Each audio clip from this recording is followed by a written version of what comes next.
welcome back. Hey, back to the show. Let's do this real quick. There's probably never been a more appropriate advertisement for a podcast. That's right. We want to thank our sponsor, Häfele. Häfele offers a wide range of products and solutions for the woodworking and furniture-making industries, from hinges and drawer slides to connectors and dowels, sandpaper, wood glue, shop carts, and everything in between. Exclusive product lines such as Lux LED lighting and Slido door hardware ensure that every project you create is built to last. Learn more at Häfele.com. Yeah, and they're back online. They are. We are. So we're joined today by Ed Cohen. So is it Northeast Director of Hafele America? Is that? It's it's like, the New York Mid-Atlantic region director, sales. So up and down the eastern coast, I guess from Central Virginia up through Albany, New York.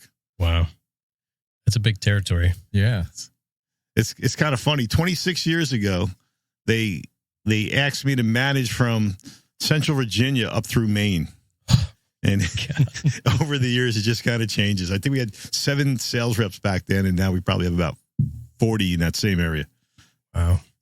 Just the strata of people between that region, Virginia, all the way up to upstate New York. And the business diversification, right? Anything from, a 2-man cabinet shop up to a 5,000-man cabinet shop and all kinds of industries. Wow. that's wild. Yeah. Yeah. So we never really plan like what we're going to talk about. So I don't know if maybe you want to, because we've talked about it, but we're laymen. Maybe tell everyone a little bit about Häfele, what exactly the company does, the history a little bit. Yeah, it's great. Thanks for asking. I always like to talk about Häfele as my family, if you will. Right. So we're getting ready to celebrate our 100th anniversary. We started in southern Germany, just outside the Black Forest. And literally, Mr. Häfele, who started, was producing screws. And he had a bicycle that would tow a wagon. And as far as he could pedal was sort of his territory region. And then he got to the point where he bought this little store fixture, and he hired an employee to kind of work in the store and add on some little hinges and some little things. And it just kind of evolved from there. And it's kind of interesting because he had 2 nephews working for him, and he passed away at a young age. So his nephew took over the business, and he had a couple of sons. And as it grew and it started becoming international, one of the sons came here 50 years ago. We're getting ready to celebrate our 50th anniversary, and opened up Häfele America. So he opened up Häfele United States, Mexico, and Canada, and just built on it from there. And so we're ready to celebrate our 50th anniversary in September. And we're about a $2 billion company, and we're still family owned. At the end of the day, it's a few cousins that own it. They're extremely committed to the business and just keep putting everything back into it for a long-term growth. So it's great to work for a family business. And as you mentioned earlier, we distribute product, but we also manufacture our own products. So Lux is LED lighting, and we do really the best LED lighting out there for cabinetry. Not architectural lighting, but for cabinetry. We really do the best with it. It's our own house brand. And we kind of joke that in a few years from now, people are going to think of Häfele. Well, they're going to know Häfele as a lighting company that also sells some hardware. That's like the ultimate bootstrap story. Like from it is making screws and selling them on a bike to, now a $2 billion. I mean, 100 years, it's not a long time. No, it's like a lot of those like Macy's or something like that, R.H. Macy. It was a guy, and he started selling little things. He had one little shop. And then the next generation was able to take it to the next level. And the next generation is able to take it to the next level. But they're very modest. So, for an example, my big boss, Mrs. Häfele, she drives a Toyota Prius. The worldwide director for Häfele in Germany, that sits at our corporate office, the number one, who's a woman, right? Who's the initial cousin's daughter. She drives a smart car? Mini Cooper. She drives a Mini Cooper. I mean, really, it's a $2 billion company. And they just don't look at material things as important. What they really think about is building the business. And if you need a new machine to do something, spend the money in the machine, invest in it. If you need a new, high-rise distribution center, it has a great business model.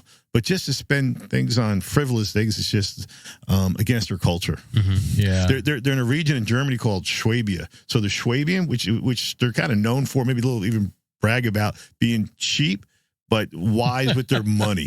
Frugal. But again, they'll easily reinvest in the business, and they have. Yeah, it's from what I understand, it's really more of a European type of model compared to the U.S., where the first thing that would happen is it would go public.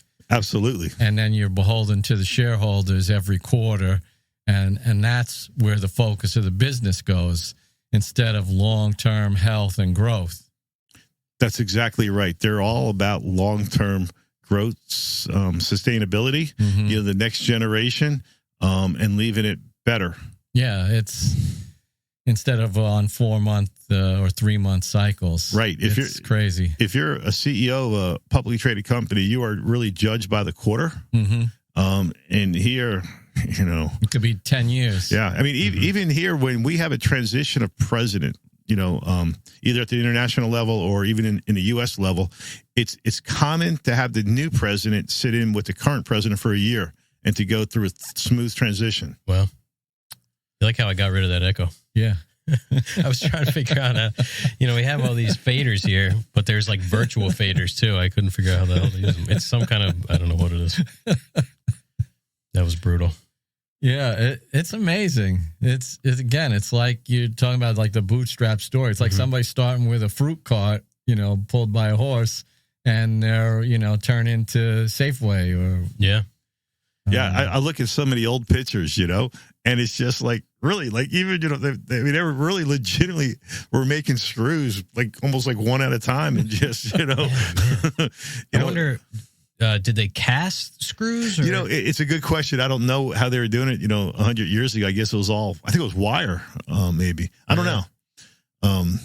And of course, production has changed. And, one of the big things for us was, as you could picture it with IKEA furniture, where the assemblies with a cam and a bolt, long bolt. And that was our original design. So we had the original patent on that long cam and bolt, and really made, RTA ready to assemble furniture big.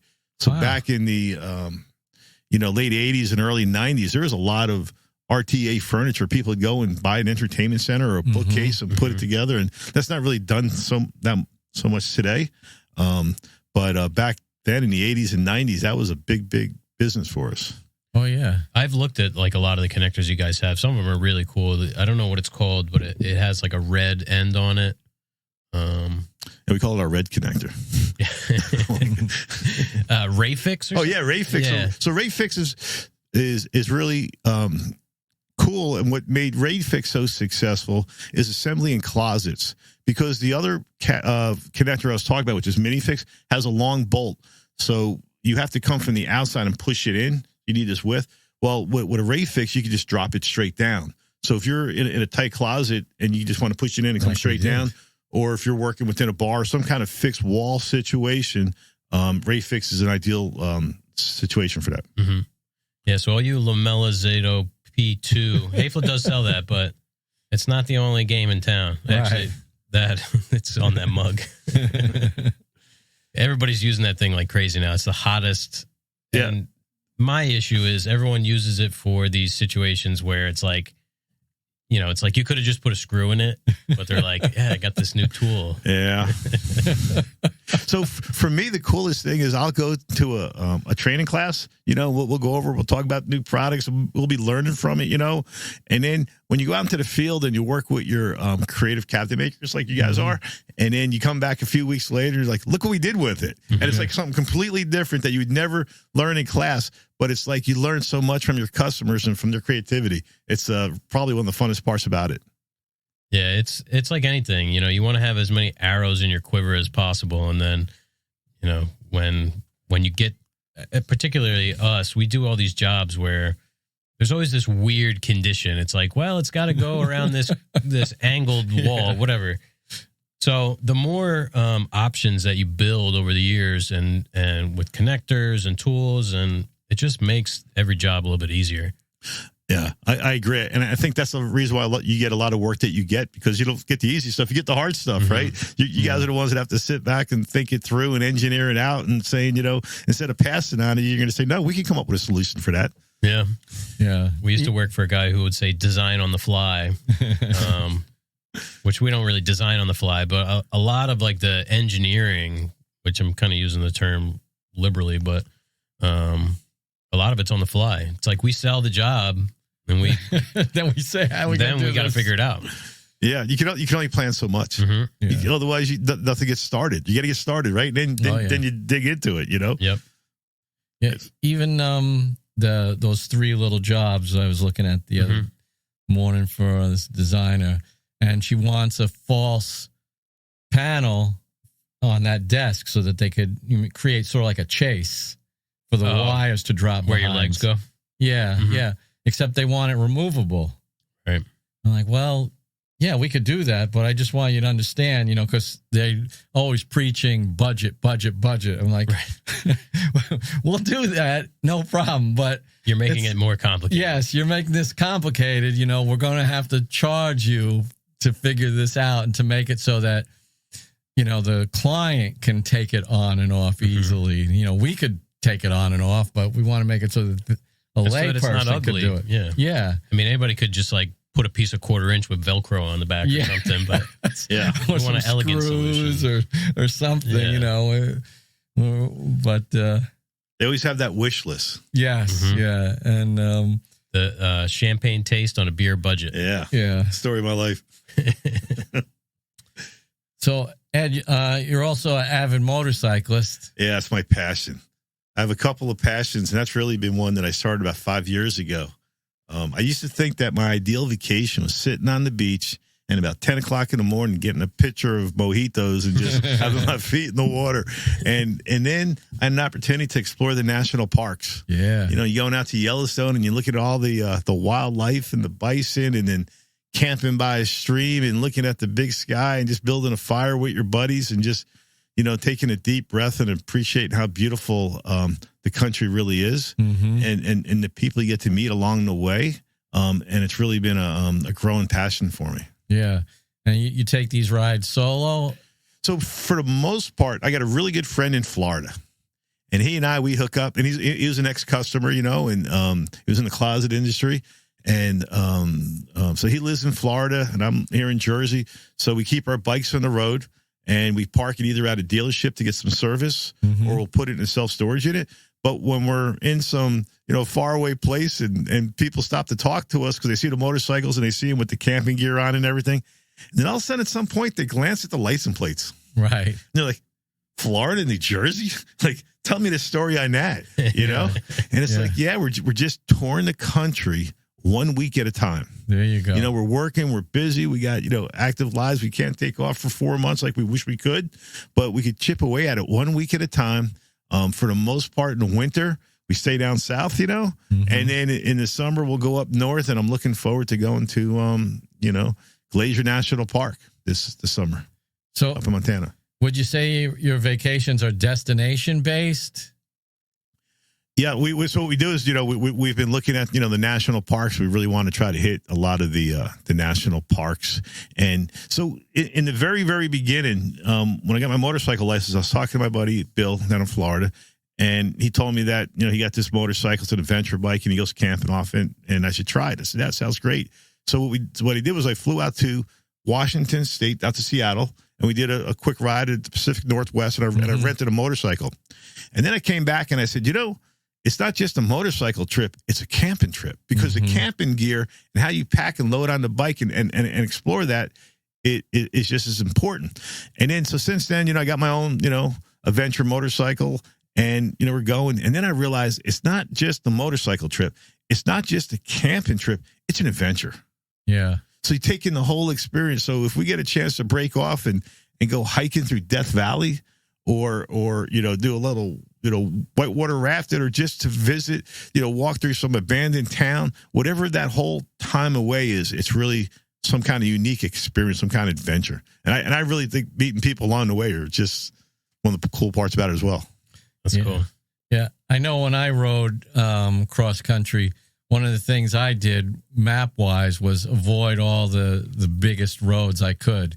Like I didn't take any interstates. And, right. No slabbing. You're looking for the single lane, twistiest routes. So there's a company that produces maps called Butler Maps. And I literally have a map of all the states. It's a big pack. And on there, they'll show the different recommended trails, and they kind of like rate them. So you could really sit there and kind of figure out where you want to go. And one of the things I'll do is I'll take some masking tape and I'll just write on it and put it on my sleeve. So as I'm riding, I know what routes I got to take. Otherwise, I forget, and I'm not that good with, for some reason, my cell phone, when I try to put the routes in, it doesn't really stick or carry over. It always wants to reroute it a different way. So I'll just write it on masking tape and put it on my sleeve. So I was like, okay, I know what's going on now. Yeah.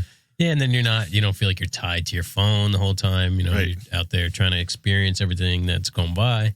And then my buddy Bill, he doesn't like to have too much of a set plan, right? So kind of the adventure part is, if we feel like going left, we're going left. If we feel like going right, we're going right. We feel like stopping or going or whatever, hey, this looks like a good place to camp tonight. Let's camp or let's go on, Yeah, sometimes you got to go with your feeling, especially if you're in the seat or in the saddle, for a certain number of hours. Sometimes well, there's things you just can't predict. Like sometimes, we're out in Colorado in this huge valley, and the wind is blowing so hard, and you're fighting this wind, and after fighting the wind, leaning for an hour, you're like, man, it's pretty exhausting, And then so there's some things you can't, consider taking, pre-plan it, and other things you just want to ride, it stays light out so late out there, you just want to just keep on going, and all of a sudden you realize, man, it's close to 8 o'clock.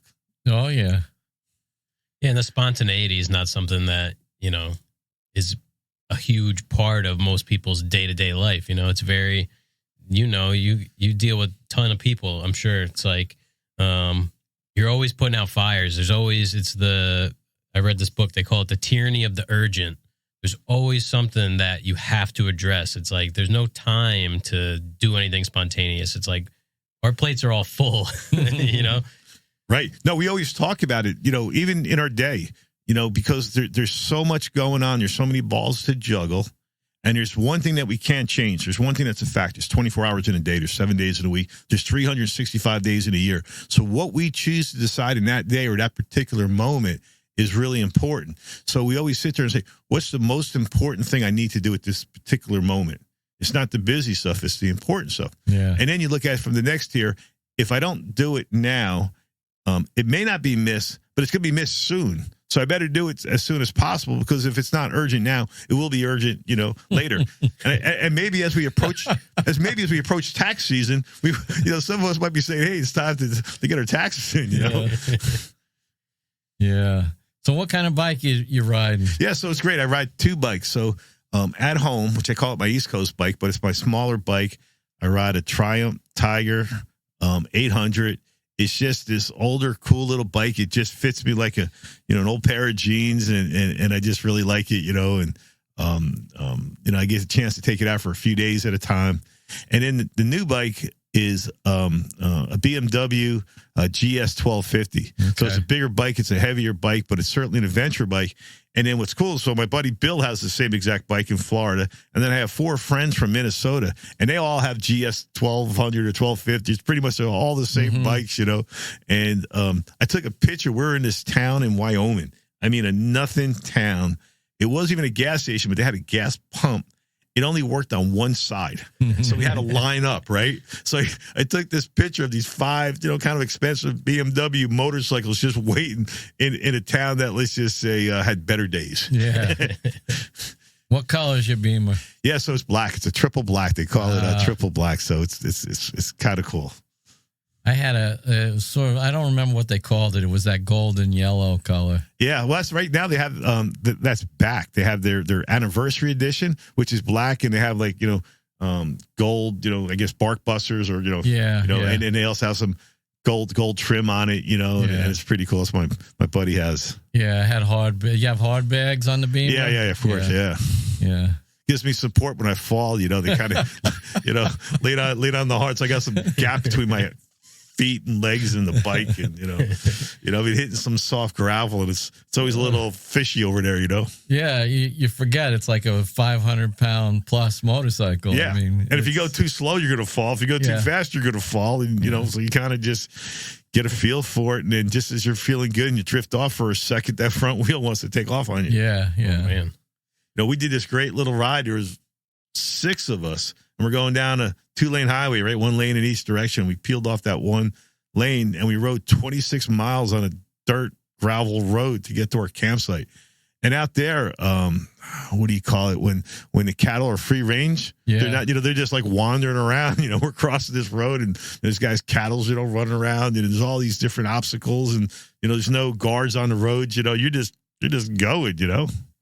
Yeah. Now I had a bike 20 years ago now, and I think, unless I'm misremembering, it had ABS. Yeah. I mean, so this was a long time ago, and it was a bike with ABS. Yeah, that was pretty fast back then, huh? Yeah, they have all the bells and whistles, let's just say. Yeah, so now on my BMW, I have 6 different riding modes. Yeah. I have 6 different riding modes. So it could be enduro, it could be, rain, right? It could be road, it could be, performance and enduro, which we'll put in. But not only that, but my heated hand grips and my heated seat have 5 different temperature settings. Oh, a heated seat now. Even a heated seat has 5 different. So all of a sudden you're like, man, I'm cooking. I got to turn this down. But it's not necessarily evenly heated, The heated grips were a big thing. And then just having the outlet on there for, plugging in a vest or something like that. Oh, absolutely. Yeah. And that is the big thing, which I haven't invested in yet, is the I guess it's like the airbag vests, so, if you fall off the bike, it'll kind of, I've seen little, not videos, but I don't know. It's stuff on social media. I've seen it where somebody, falls and it's kind of like the life jacket, fall in exactly. The water. So I was riding, this past couple of days in Pennsylvania. I had the opportunity to work and ride my bike, which is like, my 2 passions, right? And in Pennsylvania, you don't have to wear your helmet. I don't need to get into if that's the right thing or wrong thing. But I'm like, it's just from my own personal belief, I like to protect myself. Yeah. Right. Yeah. I think, I got a brain that's worth protecting. So I'm going to wear a helmet. And then, I'm thinking about getting a vest. I'm in Pennsylvania. Guys, they're wearing, like tank top T-shirts. There's no helmet. And in one sense, it's beautiful. They got the wind in their face and they're enjoying the moment. Right. But I'm always afraid of that moment when you're least expecting it. Listen, I never went out without my, proper gear, full face, helmet, glasses, gloves, boots, a riding jacket and weather permitting, I had these leather overalls, sort of like a one-piece kind of suit. Yeah. Yep. No, I agree. I mean, I joke around it, when I was 8 or 9 years old, and I'm riding my cool bicycle with the banana seat, and the sissy bar or whatever, and then all of a sudden you hit your brakes and you fall on the pavement and you scrape your knee and your elbow and you're all bleeding, you're kind of banged up. Wow, that's an ouch that I can still remember, 50 years later, right? Could you just imagine going 50 miles an hour on a 600-pound bike? Yeah, I have a scar still from I was a kid and went skidded out down a hill and scraped my arm, and it was like, you get the gravel in there. Yeah, it gets like a green film on top of it after a couple of days. So just imagine your face kissing the street. Oh yeah. Yeah, I mean, if you have kids or if you have anybody that cares about you, you should probably be wearing a helmet. Yeah, at the very least, a helmet. It's right? pretty irresponsible. I mean, that's my take on it. When I was 13, I was in a motorcycle accident. Helmet saved my life, so maybe that colors my judgment. Freedom of choice and everything. I'm a big proponent of it, but I don't trust the other drivers on the road. That's the problem. I mean, I'm perfectly comfortable with my own abilities, but I'm not thinking I'm going to be in a one-cycle accident. That's not what's going to do me in. And people are more distracted today than ever. Oh, you talk about their cell phones and everything else, and it's just hello. You want to swerving over the line all the time, and they don't know it. They're just simply distracted. And it's just I'm always afraid of, when I'm at a red light, I'm always looking in my rear view mirror to whoever's approaching me. I always have it in first gear with my foot ready to go if I need to, the exit plan, And then when I'm riding on the highway, I'm always thinking that person swerves, what's my exit plan? How do I handle That's that the thing about riding a bike. You're always got to be like 3 steps ahead. You got to know everybody. Jeff kind of drives like that too, even in the vehicle. He's really good, but got no choice. that's the way a biker thinks. Right. You're looking at everybody on the road and what they could possibly do. Right. But your mom was just. Yeah, she was driving like 40 on 30, scare the hell out Route of you. 33 and got rear-ended by some old man. He was doing like 80 miles an hour. Wow, she was doing 40. She was moving. Yeah. She was moving. Totaled her car. And the guy just plowed in from behind her. Yeah. That's crazy. Well, Route 33 is not exactly the interstate. I mean, it's a busy road, but it's... But it's like... it's not even as busy as like 35. There's no median or anything. No, right. It's 2 lanes, yeah. I guess he was distracted, or I guess he was in a rush. He was like all discombobulated afterwards. No insurance documents in the car. But imagine being on a bike. Oh, yeah, you're dead. Yeah, I've seen a couple videos lately of people just like changing lanes into a biker. Or I saw one. It looked like it was out west. These 2 guys are on motors. It's one guy riding a motorcycle, and then the camera is the guy behind him. He's got, I guess, on his helmet or something. And they go around a bend, and a car just comes screaming around the corner like, some sports car or something, and just hits the guy. The guy does a flip, lands on the roof. It was like, man. Yeah. And it's every day. Every day there's a close call. Every day there's a situation. Even today, I came off the Parkway and I merged onto Route 36, and there's another lane that comes in there, and the lady just didn't merge at all, and she goes right into my lane. Yeah. And I look at her, and she looks at me like I'm crazy, like I'm the bad guy. Like I should have moved out of her way, which, so people are distracted, and that's certainly and aggressive. And aggressive.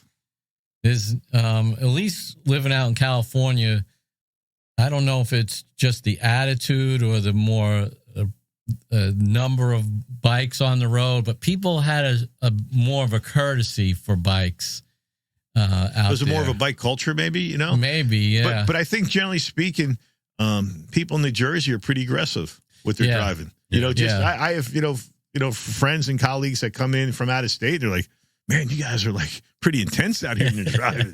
There's nobody guys like I was trying to exit and I had my blinker on, but nobody's giving me a chance to come in. They're like speeding up so they can't cut. I can't cut them off, And it's like, please, I just want to get over.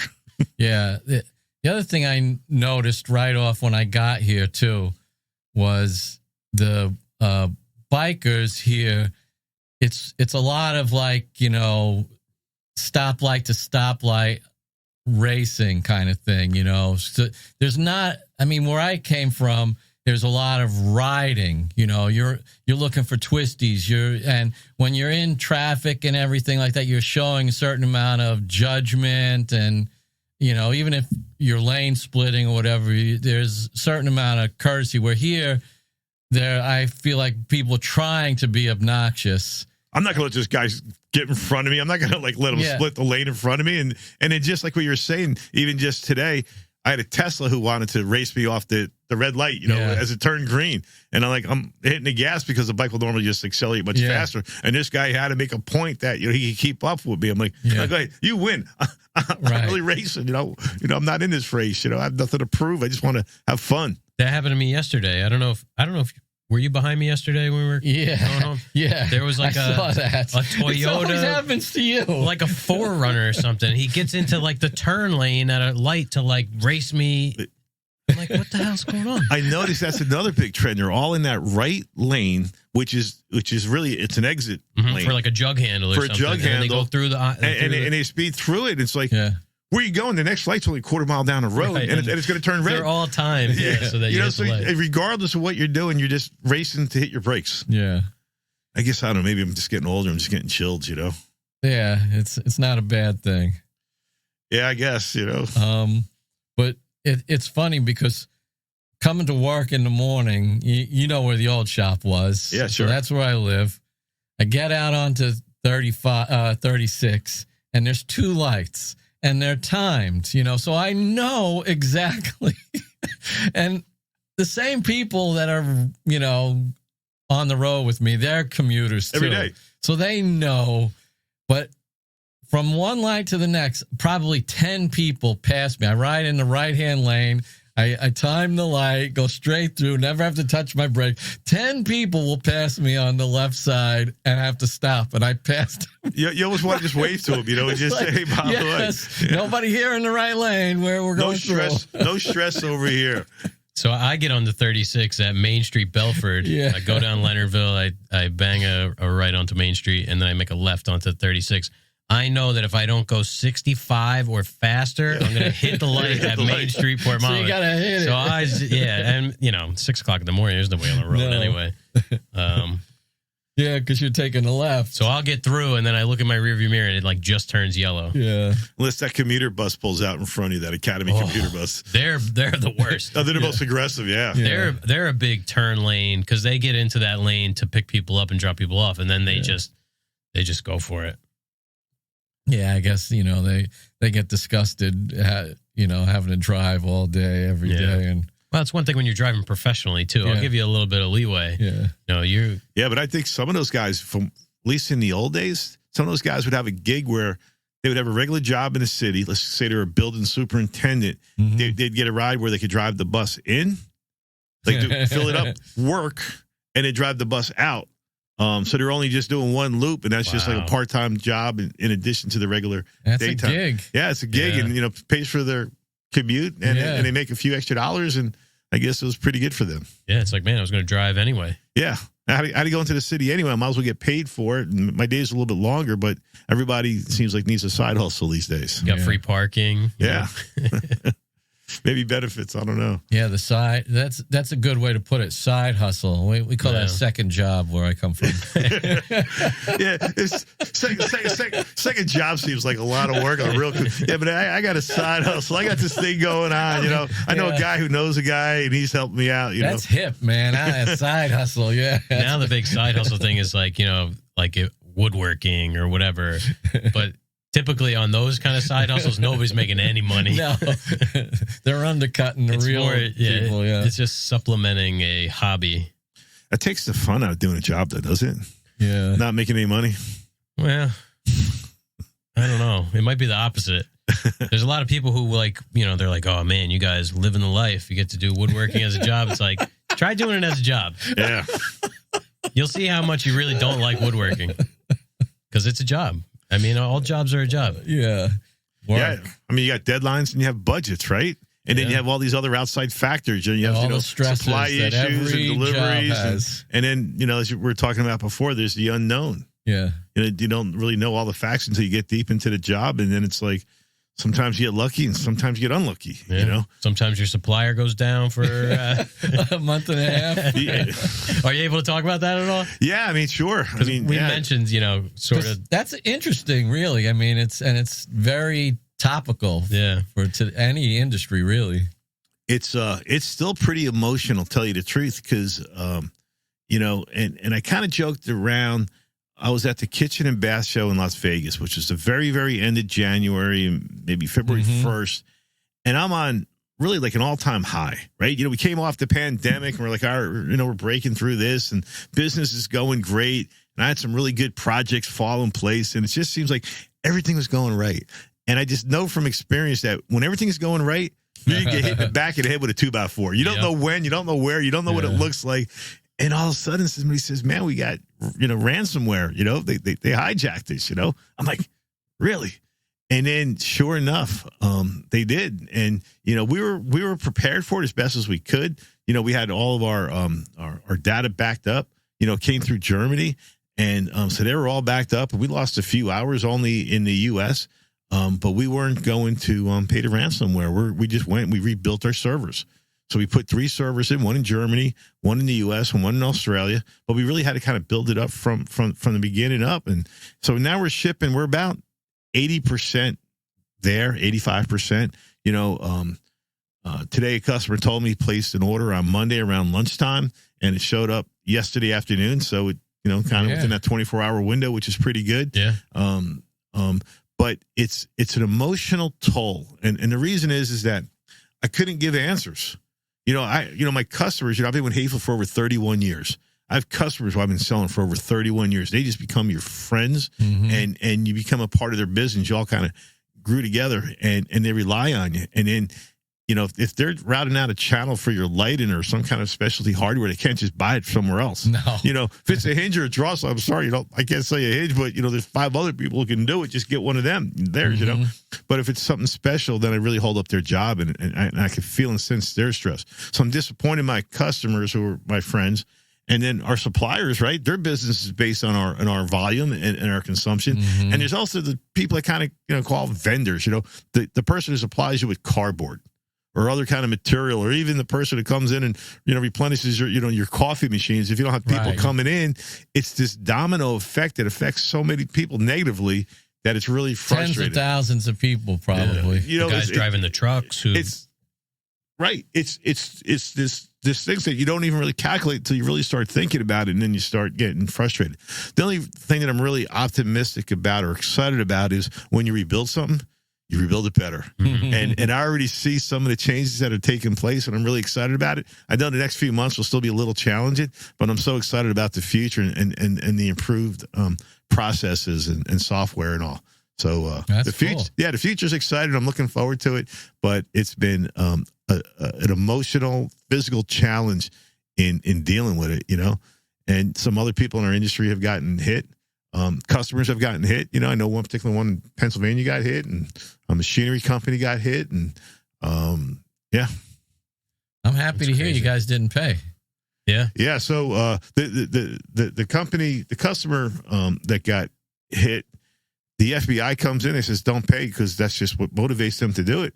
And 2 weeks into it, they're like, sorry, we got to pay. We got to get our machinery up and running. Right.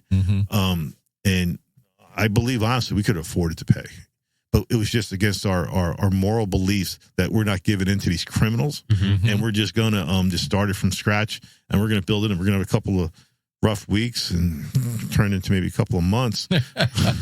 But yeah, so, I believe, the quality company we did it the right way. We handled it the right way. And like I said, we're building it better and stronger and made some changes, and we're going to be here for the long run for our customer.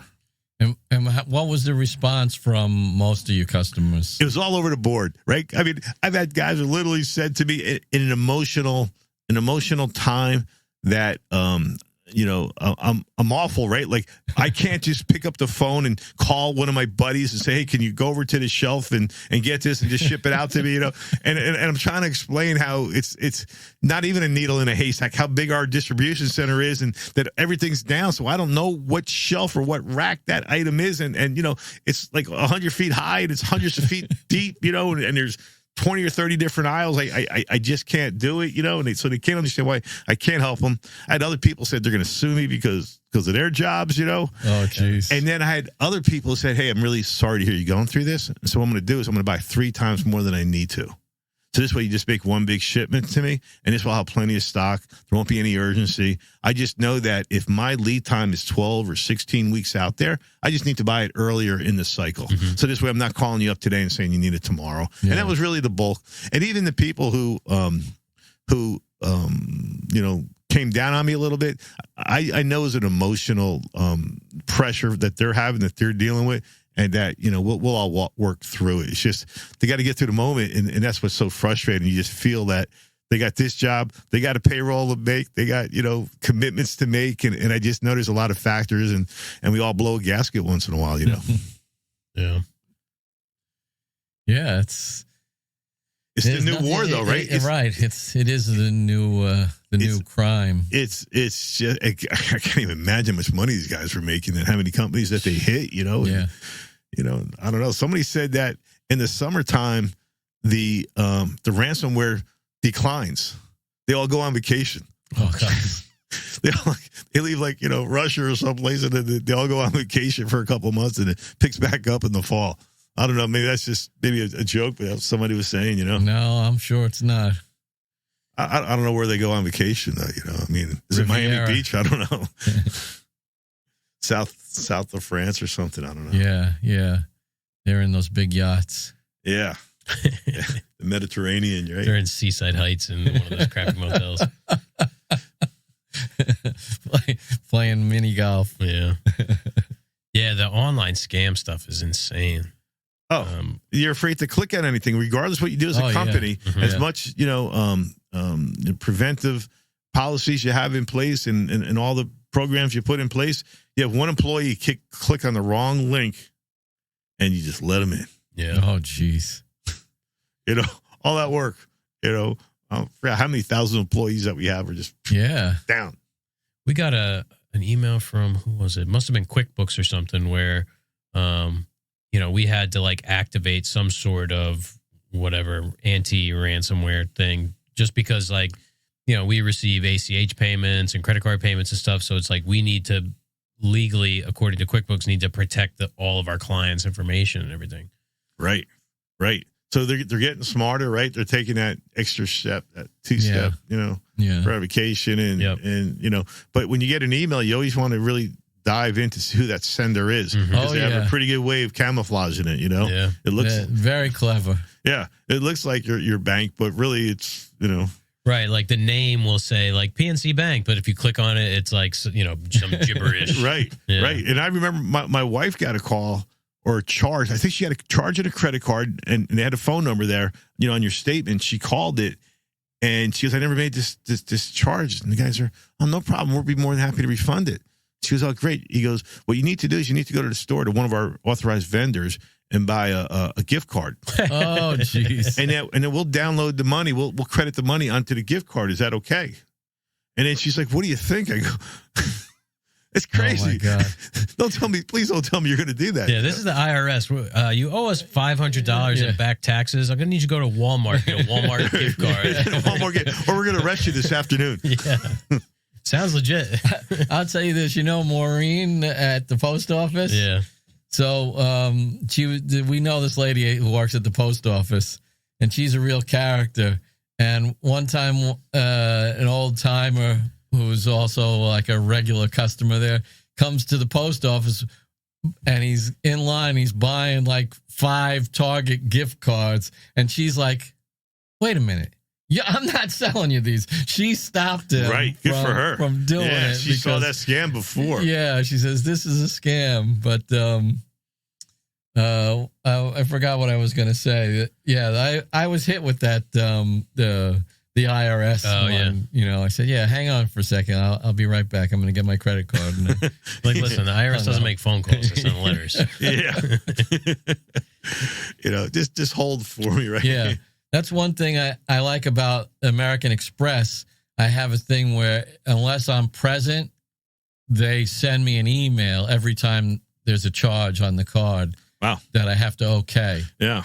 So like I get like a notification anytime I use my Amex. Yes, they're really good like that. I get like an app notification. So it's like if I'm at work and all of a sudden I get a thing, and it's not like whatever, if I have like a subscription to whatever, iCloud, pay my $2.99 to iCloud.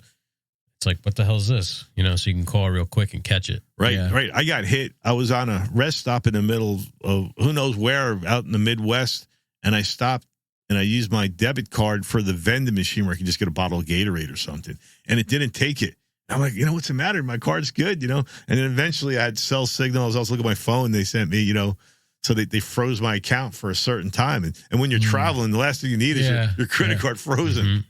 But we had one time when my wife was opening the yoga studio. We were doing some work, and I ordered a bunch of stuff from Home Depot. We needed like stuff we don't typically buy, insulations, 2x4s or something, and set it up for delivery. Was expecting it to show up, and it never showed up.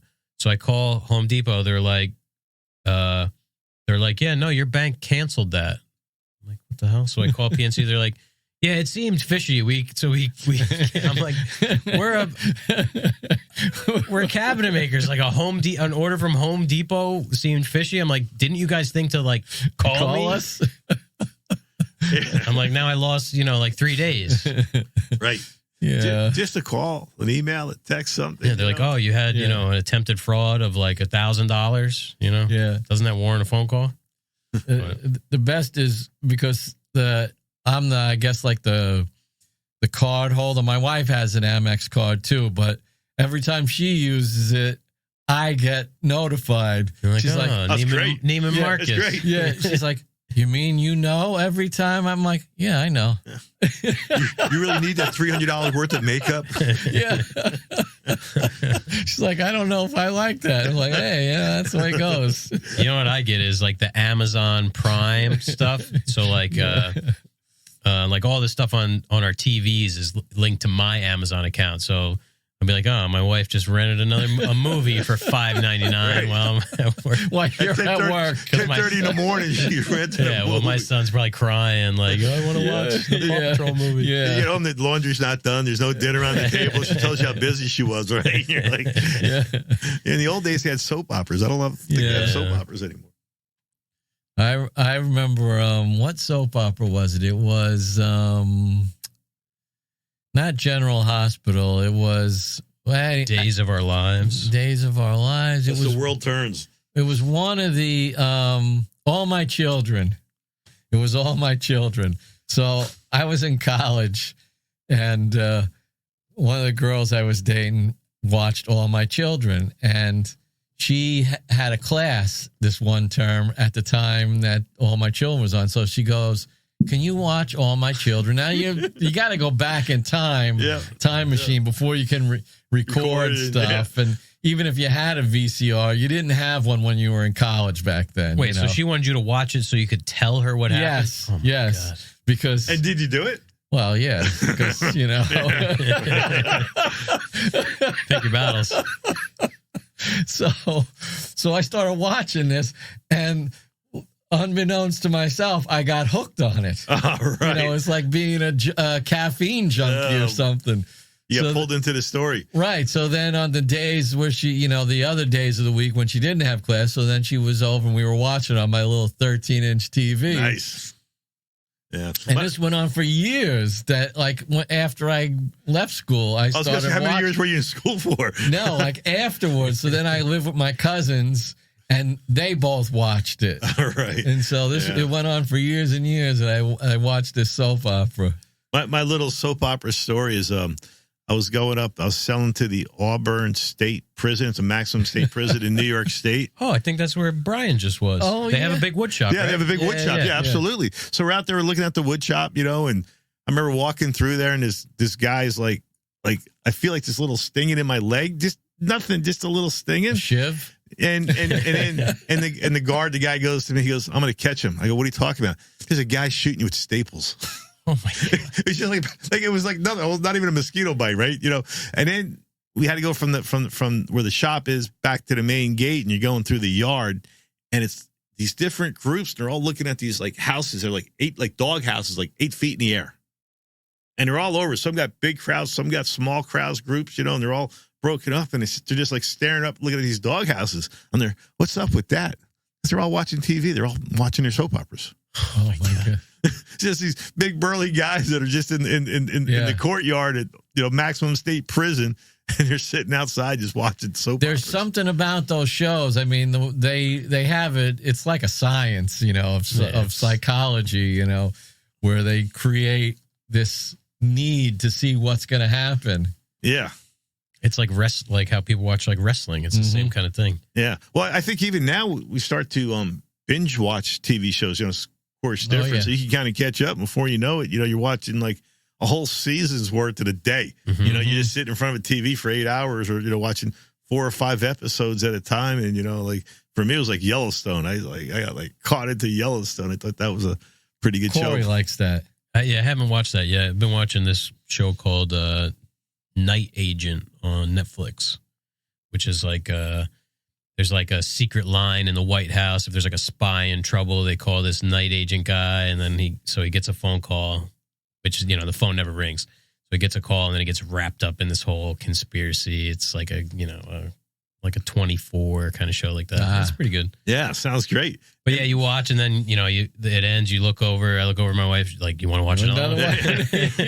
or for me, it seems like the next episode just got to go into play. You just got that 2-minute break that we all kind of need, and then you're watching the next episode, and it's like, wow, we just watched 5 episodes. The last show I watched like that I really wanted to watch episode after episode was the show called Life on Mars. Did you ever hear of it? Never heard of it. It's a British show. I watch a lot of British TV. Why? And what's that? Why? Because of the humor? No, I don't really like British humor. I like their their police dramas and their mysteries. Interesting. And this show, the premise sounds crazy, but it's so well acted, so well done. It takes place in current day, and this guy who's a DCI, which is like a top guy, the top policeman in the department. Gets hit by a car, and he wakes up, and he's in 1973. Wow. And but originally he was present time. Yes, and he's dressed in 1973, and like he's in the same city, which is Manchester, and all this stuff. And so he can't tell if he's in a coma and he's, like imagining these things, or if he's really traveled in time. Yeah. Or if he's crazy. Right. So there's the police drama part of it going on. And simultaneously, there's this story going on about what is happening with the 1973 thing. So he just picks up where he left off, and he's just a cop in 1973. Yeah, he's a cop, but there's this he's trying to figure out, like, right. And the way he goes to the station, and they're like, "Yeah, you just transferred here from this other station. You requested a transfer." And he's like, "What?" And are all the people the same around him, or they're completely they're all people? different. They're all 1973 people, and he thinks, part of it is he thinks that maybe each character is like a part of his subconscious. He's like, why am I here? Am I here to like right some wrong, or is this person like part of my? Now, does this resolve at the end of the show? It kind of does. It kind of does. How many seasons? It's 2 seasons. Yeah, it sounds interesting. That's like the perfect, they're taking these shows like, it's like, you want to watch the new Stranger Things? I'm like, no. I'm like, it's like season 4. It's like, it's going on too long. There's only so much great is, material. Yeah, storyline. Yeah, they're clutching on to the idea that this was a hit show. And, when you have to fabricate too much about the story, it goes too far. Yeah, that's an excellent point, because there were 8 shows in each season. Mm-hmm. And I told my wife, it's like, man, that was great, and we want more. But if they would have done more, it would have just been rehashing. Yeah, predictable. It's like this was perfect. Yeah, there's only so much, like you can't squeeze that lemon. Like shows like Sons of Anarchy, like where they go like 12 seasons. At some point, it's like the storyline's dried up. Yeah. How many crazy things can happen to this group of people? Even The Sopranos. Mm-hmm. Right. How many fingers can they break? Yeah. Like a show like Seinfeld, that can get away with it because it's not this long story arc. Yeah. Like they touch back on past episodes, but it's not this. It's not linear, episodic. In that way. Well, Seinfeld is based on nothing, so it's easy to write about nothing. It's classic, right? When everybody. They say humor and truth, that, it's all the same, right? So you look at Seinfeld, you're looking out the window, look at that perfect parking spot. When do you ever get a parking spot right in front of your building? I never want to move my car. It's a perfect parking spot. Look at it, And it's like, everybody can relate to it. Well, you work in New York. Yeah. And I'm from New York, and I also lived in San Francisco for a long time. Another parking hell place where I've actually come upon parking spaces and thought, this can't be a spot. Right. Like, why is it vacant? No way. Right. There's I got to read the sign. I got to read the sign. I got to reread it. You're walking up and down the block. It's like, should I leave my car here? I mean, this can't be a spot. Yeah. We were talking before about how, when everything goes right, you expect some. Our buddy Tim, who he's coming on the show in the next couple of weeks, he's up North Jersey, but he does a lot of work in Brooklyn. He builds a lot of these arch doors. Yeah, he's crazy, phenomenal. So he shows up to the job, they unload, and then a spot opens up right in front of this brownstone. So he parks there, And then it was like the whole day was going, and then he hit this like huge snag, like where the trim, something happened with the trim. Everything unraveled. I'm like, you should have seen it coming. I'm like, you got a parking spot right in front. I'm like, you only get so many good things before something bad happens. Yeah, I mean, we just work all day, and then you hit this traffic, right? If the guy's in Jersey and he does this great work in Brooklyn, or you guys are out in the Hamptons, and it's just like, really, it's taking me 4 hours to drive home, Yep. That was it the first time that we went out there? Yeah. It was like we stopped off in Patchogue, saw our buddy Corey and Rob, had some lunch. We left there about 1 o'clock, and then I think we got back here at like, it was dark. 8 o'clock or something. Yeah. And it messes with you because sometimes you're driving 70 miles an hour and for no reason, all of a sudden you're slamming on the brakes and it's like, what's going on? Yeah. It's just, you're just on the brakes. There's just nowhere to go. Yeah. And then you're almost hitting two different traffic patterns. Usually, it's traffic leaving the city, at the end of the day, or traffic going into the city in the morning. But when you're driving from New Jersey to Long Island, you're hitting like more than one traffic pattern. So you hit it and then you get going and it hits you again. Yeah. Then you're annoyed. You want to know why there's traffic. Right. Yeah. That was like when we went to Maker Camp. We still don't know what happened. Yeah. We're on the thruway? New York State Thruway. Yeah. And all of a sudden, dead stop.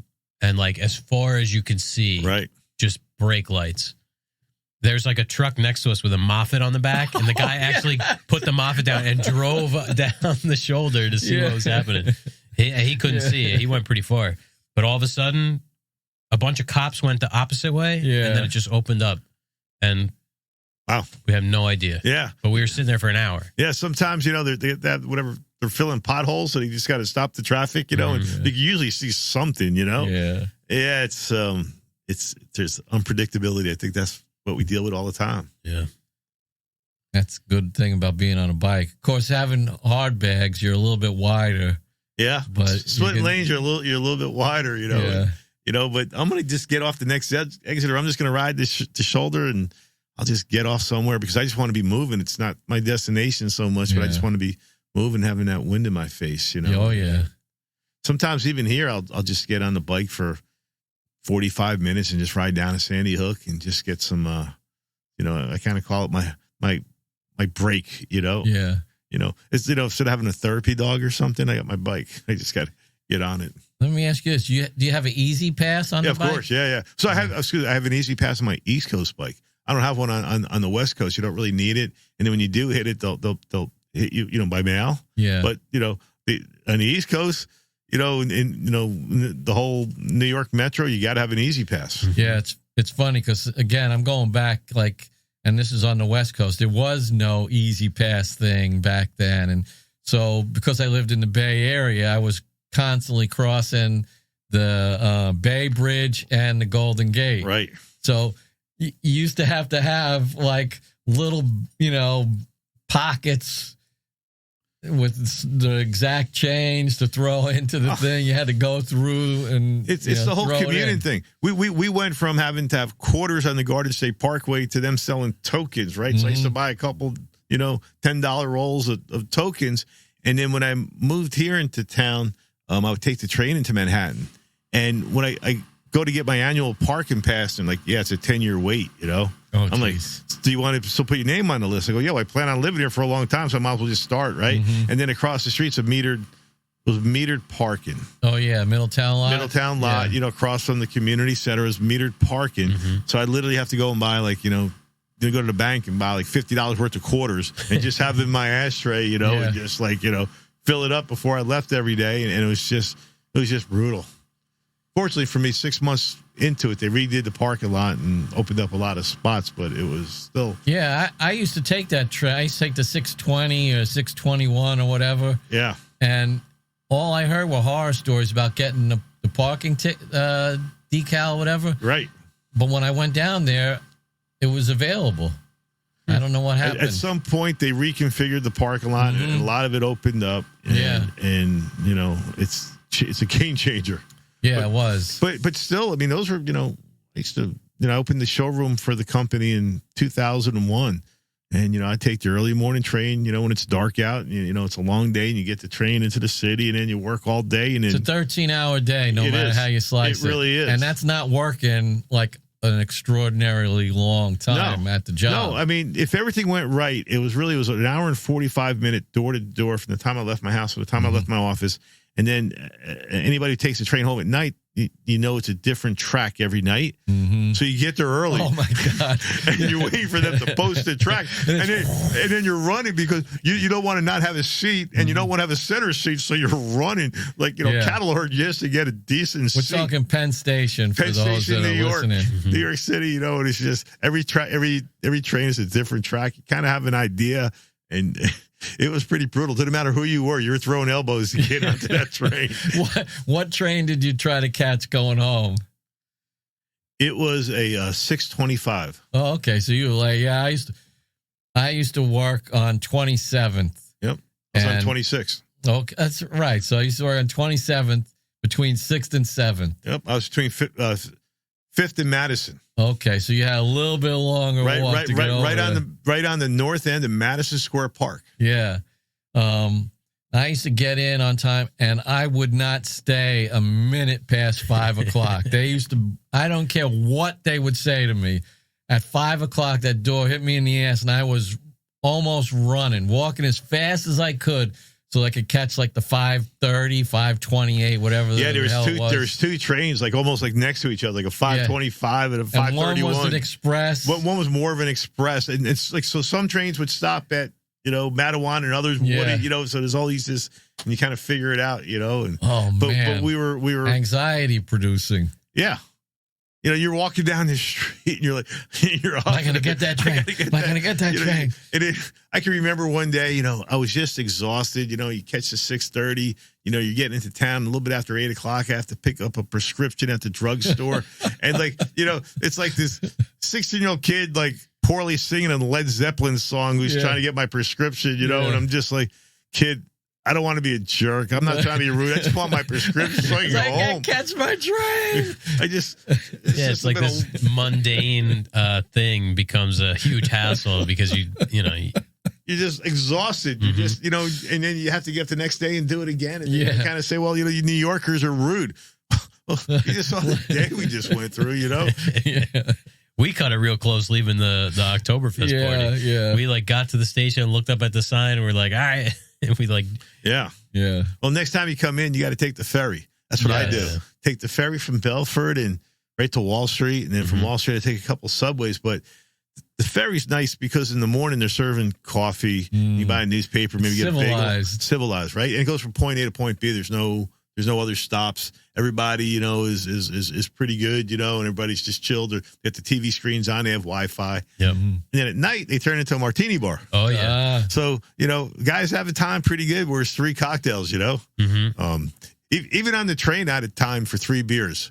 I was able to drink 1 beer from New York to Newark, a beer from Newark to Woodbridge, and a beer from Woodbridge to Middletown. I had my 3 beers down, and, you do that every day. It's like, maybe I should slow down. But when you fly for Häfele, do they put you in first class? Never. They don't care who you are. They didn't pay the ransom. They think they're going to put them in first class. If you have some status, you may get lucky. But where I do get lucky and they do support us is we get to join one airport club. Okay, that's so you cool. Get the miles. Yeah, so you get miles. But when you go into the airport club, you can sit down and you can get a bite to eat. Mm-hmm. They got the bottom shelf is free. So if you want to get a beer or something at the end of the day, and they got some snacky food. And then if you fly Newark like we all do, there's always delays. Yeah. So you get a comfortable place to hang out. And it truly is smart to do that because we could be productive in the club. Mm-hmm. Otherwise, you just sit in chaos with the unwashed masses. Yeah. Oh man, because flying is one of the things I hate to do the most. And it's not like a fear of crashing. It's the hatred of the experience, the airport experience, the whole thing with the crowds and people shoving their stuff in those overheads and the people who stand up as you're, getting to the taxiing back to the gate after landing. It's so like the last time I flew on my own when I went out to Texas, see my friends out there because I graduated high school in Texas. I got my airline my credit card miles. Yeah. And I flew first class. Wow. I had to make fly through Charlotte to get to Texas, but I didn't care. Yeah. And it's not like it's so fancy, but the civilized is the word. Oh, absolutely. You're bored. They treat you like you're a human being. You don't have to deal with any nonsense. Right. It's like, oh my God. Can we get you something to drink? Right. Please don't make me go back there. Right. Again. So that's the only problem with flying up front is that when you have to go back. Yeah. It's like, I tasted the better way of life. Please, I don't want to go back. Don't make me do it. Last time I flew, we flew first class. So I went to a wedding in Dominican Republic just about a year ago. Actually, it was exactly a year ago. So we flew there, just regular, whatever it is. The coach, yeah. And then on the way back, I'm like, we should upgrade. Yeah. So I paid the $300 or whatever it was. It was a pretty good deal. $300 for the two of us. That is a good deal. I think that's the move. Fly down regular and fly back first class. Yeah. Because you're shot. Yeah. You're already pissed off. You got to go back to work. You know, you're tired.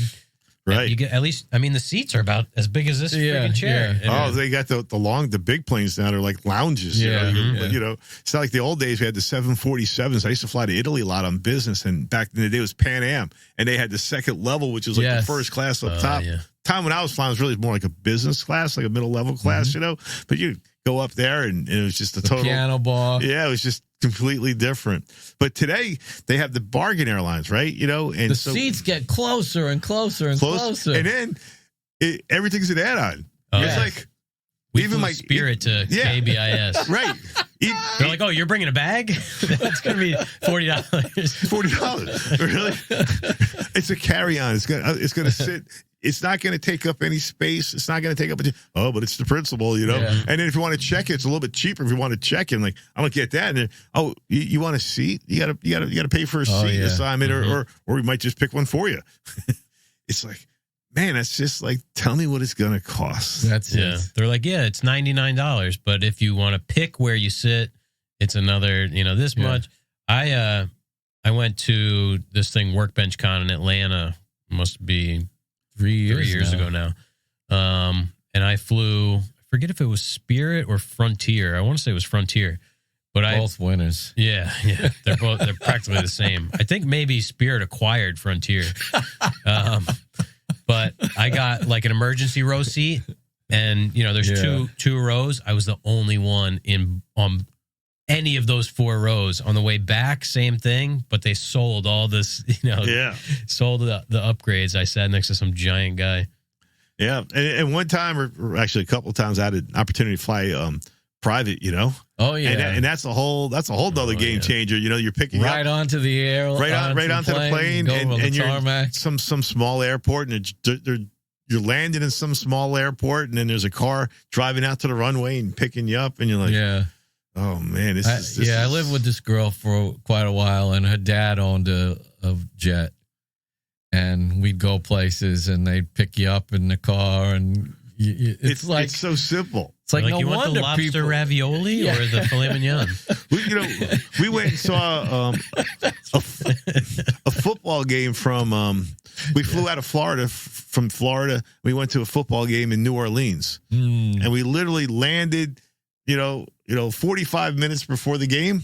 Yeah. Went to the game, and then like late in the fourth quarter, we knew how it was going to end, so we wanted to get out of there before traffic hit. And then we just got back in a jet and was back in Florida. It was almost like us driving to MetLife. Yes. We flew to New Orleans. It was just crazy. That's one of the reasons why people that have all that money and power, they'll do anything not to give it up, because it's just... I can't fly commercial. The privilege is insane. Right. And it's great when people like that show up at the DMV. Yeah. They can't deal with it. Yeah. Take a number, your form isn't filled out right, get in that line, and they're just like, do you know who I am? It's I'm not. Yeah, you're powerless here. Yeah, completely. Yeah. Well, it's like the helipad that's over here. Yeah. Like people in the summertime, I think is really the only time they use it, because it's people that they have a house in Monmouth Beach or something or Deal. Yep. And they just drive to the helipad, then they hop in the helicopter, go to the city. Yep. I think it's 12 minutes Mm-hmm. to go from lower Manhattan to the helipad here. Jeez. It just goes up right across the bay and down.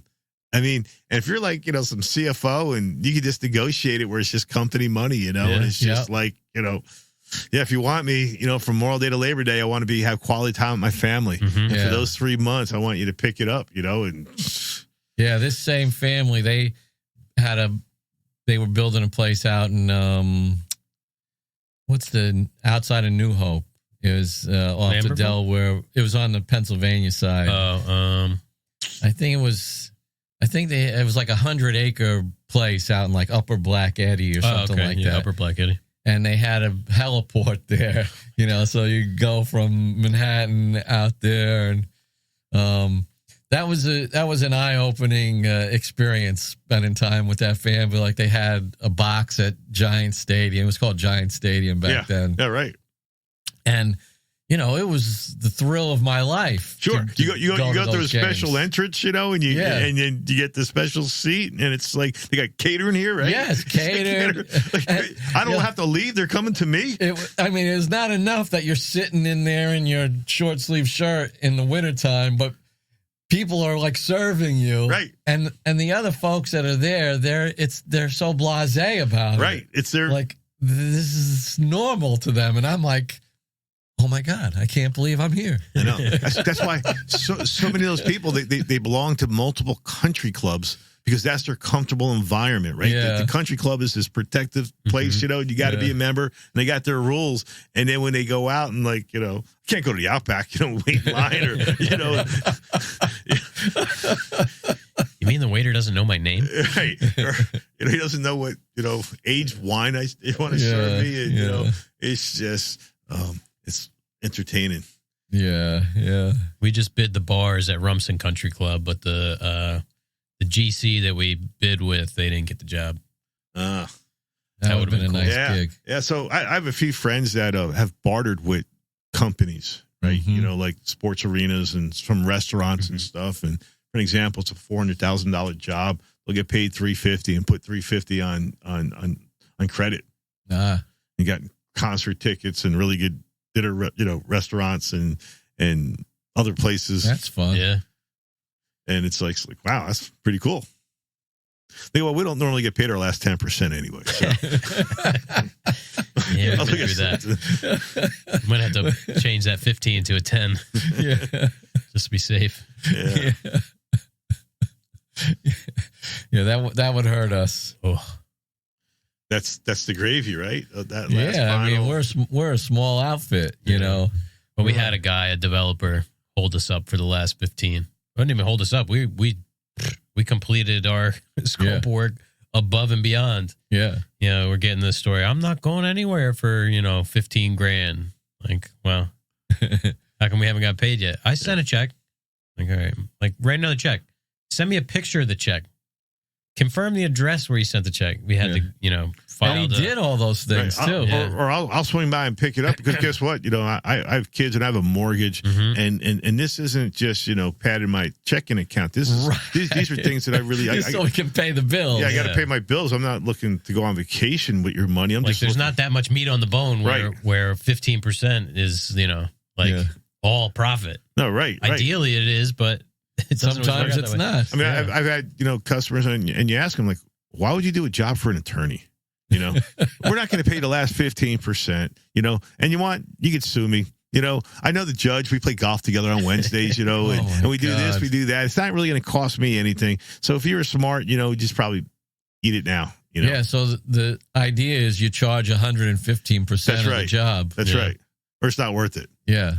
They always say lawyers don't want to pay the final, and doctors have an unrealistic expectation of the quality of work, Yeah. And they're frugal to begin with. This comes up again. Yeah, we did that kitchen.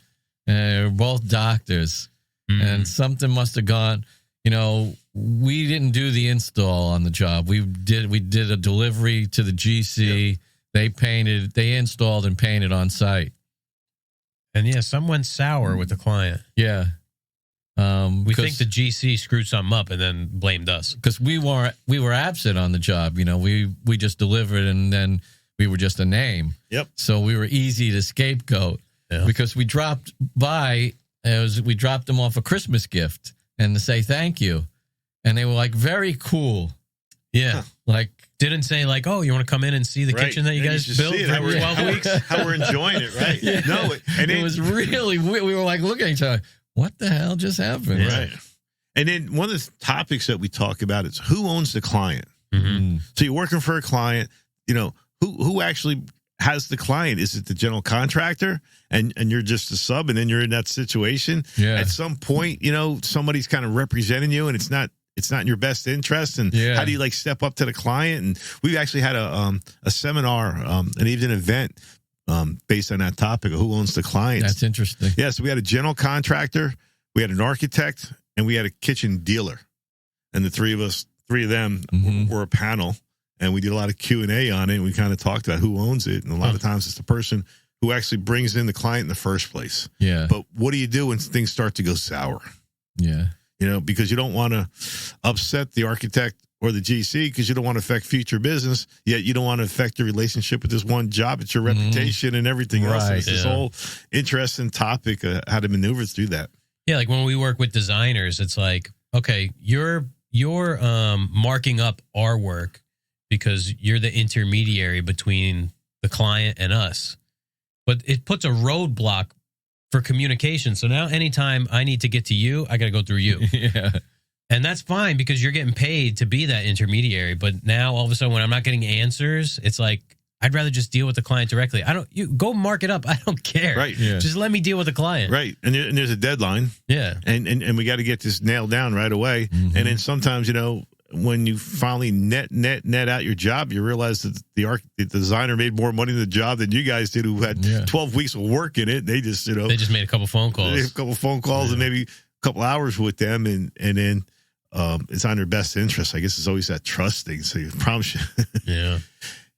The best is when you work with a designer on a job and then the client contacts you for another job. Because you can automatically put like 25% on your number. Right, right. They paid that number before. Yeah. You guys your number looks pretty good now. Yeah. On like retail furniture, I think like a typical markup for a designer is like 100%. Wow. Yeah. Which is insane. I guess if you could sell it, you could sell that, that image and that, We're in the wrong business. Yeah. It's like going back to the catering business, back in early 90s, I worked as a caterer in San Francisco, and they used to contact the owner of the company around the holidays, they meaning like the wealthy individuals of San Francisco, and ask if they could have one of, the chefs come to their home and do like a individual party, and they would... So we could freelance. We could make a little extra pocket money and not going through the company. And the company was very cool that way. And the one thing they told me was, when you work up the price, whatever you think it is, double it. Exactly. Just double it, because this is not normal. Yeah, right. If you think $500 is a lot of money, just make it $1,000. Yeah. We're like, what? I did one of those parties with Dennis Foy in a house in Princeton. That was pretty cool. Yeah, that was. I remember doing a Thanksgiving for a family. It was a lot of pressure, but it was a lot of fun. Because you're charging so much money to us. You know, right. It's a lot of money. Right. Who would pay $1,000 a person for dinner, right? Right. It's like, that's how we look at it from a practical side. Right. I mean, I got unbearable pressure on myself. This turkey better be the juiciest, crispiest skinned bird ever made. It's all about the presentation. Yeah, exactly. I got the cheesecloth on there, and I'm basting it. I've read every secret, thing you could. What's it? The brine, like a day or two before. Oh, you got it all. Of course. Brining the meat and. So did you go to Costco for dessert? And just we have this cheesecake. There's two raspberry, 2 salted caramel. Yeah. I I've told Jeff this story. Speaking of cheap dessert, was when we cooked for Clinton with the company when he was the president. Our pastry chef made fancy desserts for the whole dinner party, but one of the, I don't know, attendants, Secret Service kind of people came back to the kitchen and requested that we go get the president Mrs. Smith's apple pie. That's what he wanted for dessert. He didn't want the prepared. So we had to get somebody. And, it's a whole rigmarole. Like when you're probably got to go through security to go out, come back in. Yeah, it's not like you can just walk in. Secret Service, you can't send somebody down the street to get one. We literally had to get somebody to go to the store and buy one. Yeah, what if they poison the pie? Right. Yeah. Because the whole thing was, you have to submit your names and everything beforehand. Oh, sure. They do the background check, and then we all traveled to the home together in this bus. And then when you get off the bus, they check you to make sure you. And that was in New York? That was in San Francisco. Oh, San Francisco. Yeah. And then. Was it like a party and he was just attending? He was, the guest of honor. Somebody's. Okay. It was like a fundraiser. Yeah. Where all the real decisions are being made. Exactly. So they're like, listen, we need a war in the Middle East. Can you think you can make that happen? You could imagine the guest list at a place like this. Missile sales are really down. So then you're working in your little tent out there, and then at some point, they make you go away, and they come in, and the whole place is cordoned off with, Secret Service and dogs and everything. Yeah. They put you off in a little area, and then they come in and they check what's going on before you serve the food out. I don't know what they did because we weren't able to see. Then you serve the food. The rookie taste it. Yeah. But... that was interesting. A lot of interesting stories from working for that company. Right. I wouldn't be surprised if they had like plants in with like the cooks, what I mean? Like, you never know. That could be something that even like started like weeks prior. Right. Like, all right, listen, Clinton's got this party coming up. You got to go get a job, get a job at this place. Right. You're one of the servers. Bug in there or something. Right? Find out if there's any dissidents within the staff. Because, I mean, who knows how high up it goes. That's crazy. I do remember seeing like the little red lights, like the night vision stuff, because you're out in a like one of those white tents. You know what I'm talking about? Like you know what I'm talking about. I did a thing like that, a couple with Nicholas. And so you're out and they set up all the stuff outside people's homes. I mean, I'd like to see somebody that you see on TV that's famous, that's really distinguished and well respected, and then all of a sudden you see them at a social event like that and they get hammered. That was funny that you say that because Kelsey Grammer. Oh yeah, sure. Frazier. Yeah. He had a very famous drinking problem at one point, and I remember sitting at the window seat of a bar in Manhattan, and he was average. He was on the street wanting to come in, and the door was locked because it was the after hours. It was after hours, and in New York they don't close early. No, and he was throwing a tantrum, banging on the glass and everything, and we were just like, quarter inch away from. Like, there's Frazier. Right. Like he's comfortable in a bar, out right? Of his mind. Pre-cell phone video days. Yes. That would have been all over the internet. Right. All these things are. Where's it's hard to imagine a world like that now. Yeah, I know. You guys could get away with stuff back in the day. Oh, yeah. No, your whole life is monitored. Yeah. I think, up until probably must have been sophomore year of high school, maybe. When like camera phones became a thing. Yeah. I can't even imagine. Yeah. I mean, how old are you, Ed? I'm 60. Yeah. I turned 61 today. Yeah. Happy birthday. Thank you. So we grew up in a time where, I mean, I would be horrified to see the stupidity that I did back then, you know. I had to go on Facebook at some point and like untag myself from all these pictures. I'm like, I just got to erase from college and stuff like that. So yeah, I got to erase these. Well, on one hand, I'd like to kind of maybe see it again because I think it was pretty good, but I don't really remember. Yeah. I know I certainly went to a few concerts in Madison Square Garden that I had a ticket stub for, but I absolutely don't remember the concert. Because people didn't have, you didn't take pictures back then. You had to have a camera to take pictures.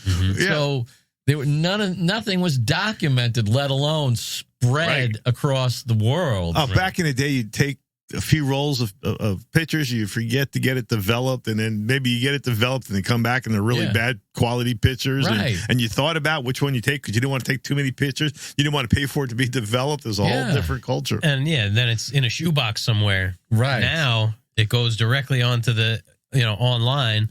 And even if you don't post it, it goes to your Google Photos or your Apple, whatever.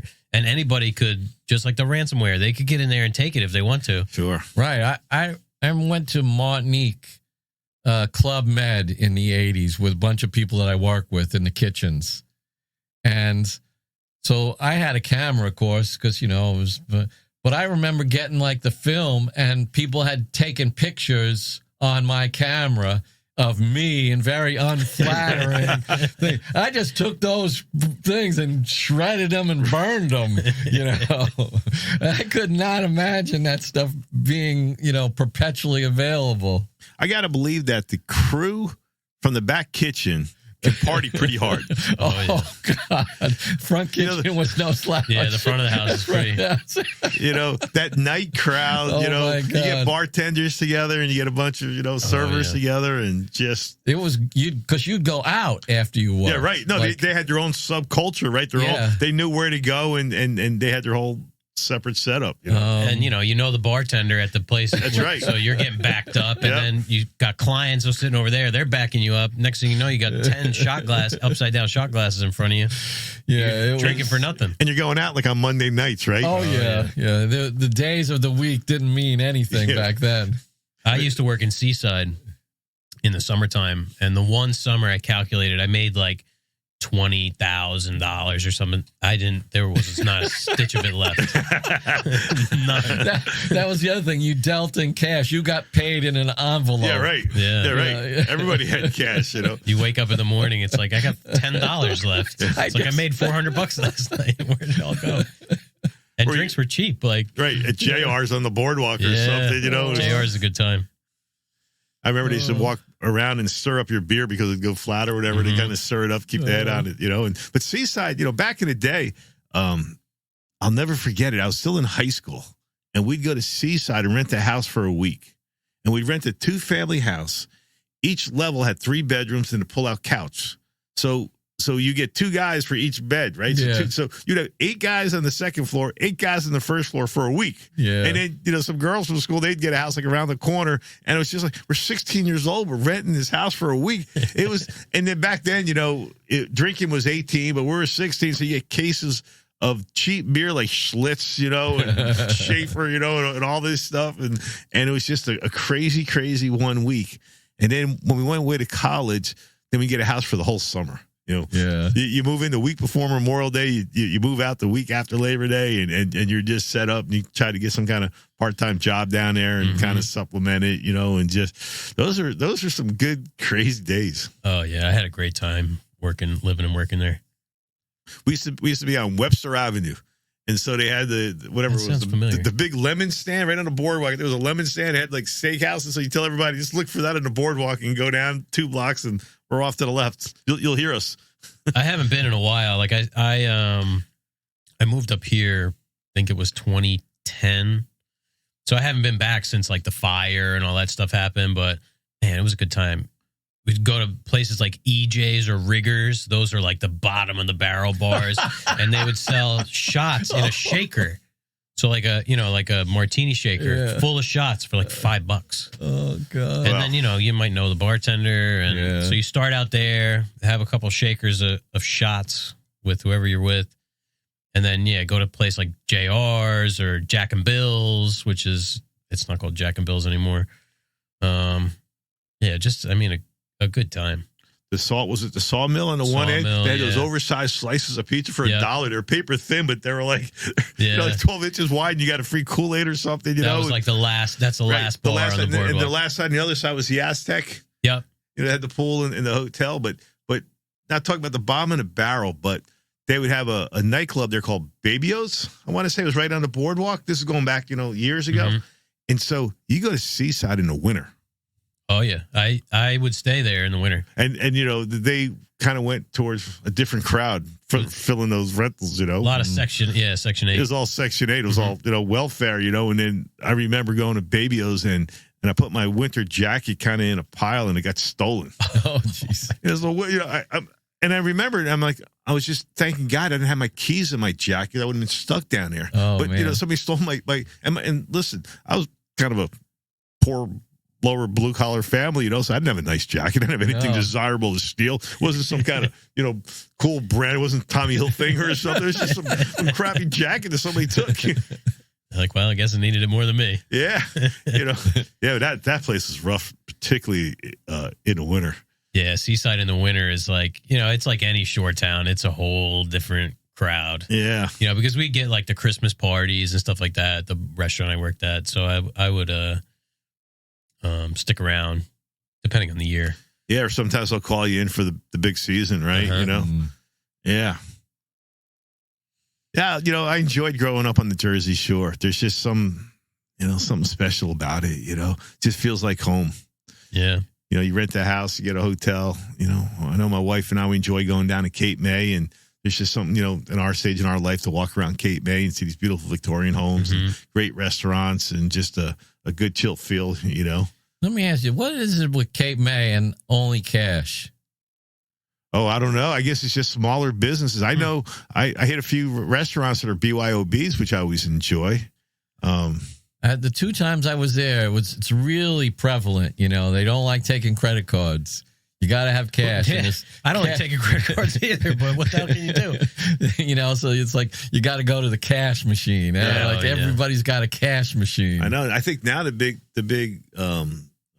thing is they're charging a surcharge, 3.5%. Yeah. It's like, really? So what about a cash discount? They're like, no. Yeah. We're priced out as cash, and I get it all adds up. But I always look at these businesses. I always think, really, you manage your money that well that 3% is going to make a difference or not. But today they just pass it on, and it's okay. Yeah. I just like my points. Yeah. Like when we do ACH payments through QuickBooks, I think they charge us like 1%. It's like, but it's capped at us. It's like a maximum of $10 or something. It's like, we'll just eat that. But I could just imagine a business at the end of the day when you look at all those transactions, and then you're like, wow, that really added up to something measurable. It's kind of meaningful. So we can't just give it away. We got to bring that back in. That's like my sister-in-law's salon. Like they don't accept tips on credit cards anymore. So like you could pay with a credit card, but when you tip the stylist, like it's either got to be cash, Venmo, whatever, because it's 2 separate transactions. So they're getting hit with 4% on the regular charge and then 4% on the tip. It's like that. A, the stylist is losing money, and B, the business is losing money because they're An extra getting fee. double charged. Yeah. Oh, yeah. Yeah, it's funny. I get my hair cut in the city now, and same thing. Like because before it was only a few dollars. I always paid cash, right? Mhm. Now it's getting done in the city, and it's like, can I put the tip on there? I'm like, no, you can't put the tip on there, but there's an ATM machine. It's like, all right, Yeah, when I get my massage, I always have to bring money for the tip. Yeah. And they're normally find them on Craigslist when you get your masseuse. No, I got a steady. You gotta say. It has windows. She knows all my spots. Yeah. And it's nothing better than a real good massage, huh? I had a 2-hour massage on Monday. Really? Oh, yeah. I got a 90-minute on Saturday. Is it one girl or do you get 2 girls for that long? It's 2 for the shower and then 1 for the massage. The amazing part is, like, so I see the same woman like once a month. I try to go once a month, but it probably was about 2 months. But You go to a business? You come to your home? Yeah. No, I go to Hand and Stone. Yeah. So I like to see the same person. Like if I can't If get she them- works, then it's good. yeah, because she literally knows your spots. Like, after they've massaged you so many times, they know what you do for a living. They know where you're going to have knots and trouble spots. And You're oozing your eyes. so you can imagine what we do, standing at a bench or whatever. On a hard concrete floor. And we were doing those boxes, and like right between your shoulder blades, it's like burning. I mean, Yeah, my hands were like in like a claw position like Right, this, like frozen. stuck. it's they're just like getting in there. She gets like her elbow in my back. now I and wanna go get a everything. massage, man. Now- It's just unbelievable. I'm like in a nirvana state Right. after that. It's such a calm, Yeah. relaxing. I wish I could do like a 3-hour, And my wife barters with this, so she cuts the massage therapist's hair, and they trade equal time. So she's got like hours and hours and hours. Wow. Yeah. But I can never get out there. You get to watch? Actually, I think she's supposed to have a massage too on Saturday. Nice. Yeah. So so the back, and you know what else is like a crazy spot? Like the instep on your foot. Is that Just from right? oh man, she gets in there and like is just pressing on there. It's like I don't want to forget have to it. meet a new person either. Yeah, that's or the thing. like I don't want to talk because there's no talking. Yeah. It's just sort of like how is everything? That's good. Any trouble spots? No, same as usual. Okay, that's it. That's the last word said. The only other thing she says is time to flip over. Right. But you talk about the bottom of the foot. I've never been to China on business, but I have a lot of coworkers that gone to China on business.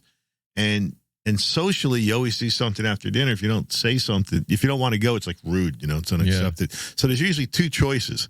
One's either a karaoke bar or the other one's a foot massage. Oh man, That's probably like reflexology. I guess, You I used to guess do you that, go right? from I your still knees, do that. from your That's knees a down. separate thing. Yeah. Like I see a reflexologist once a month.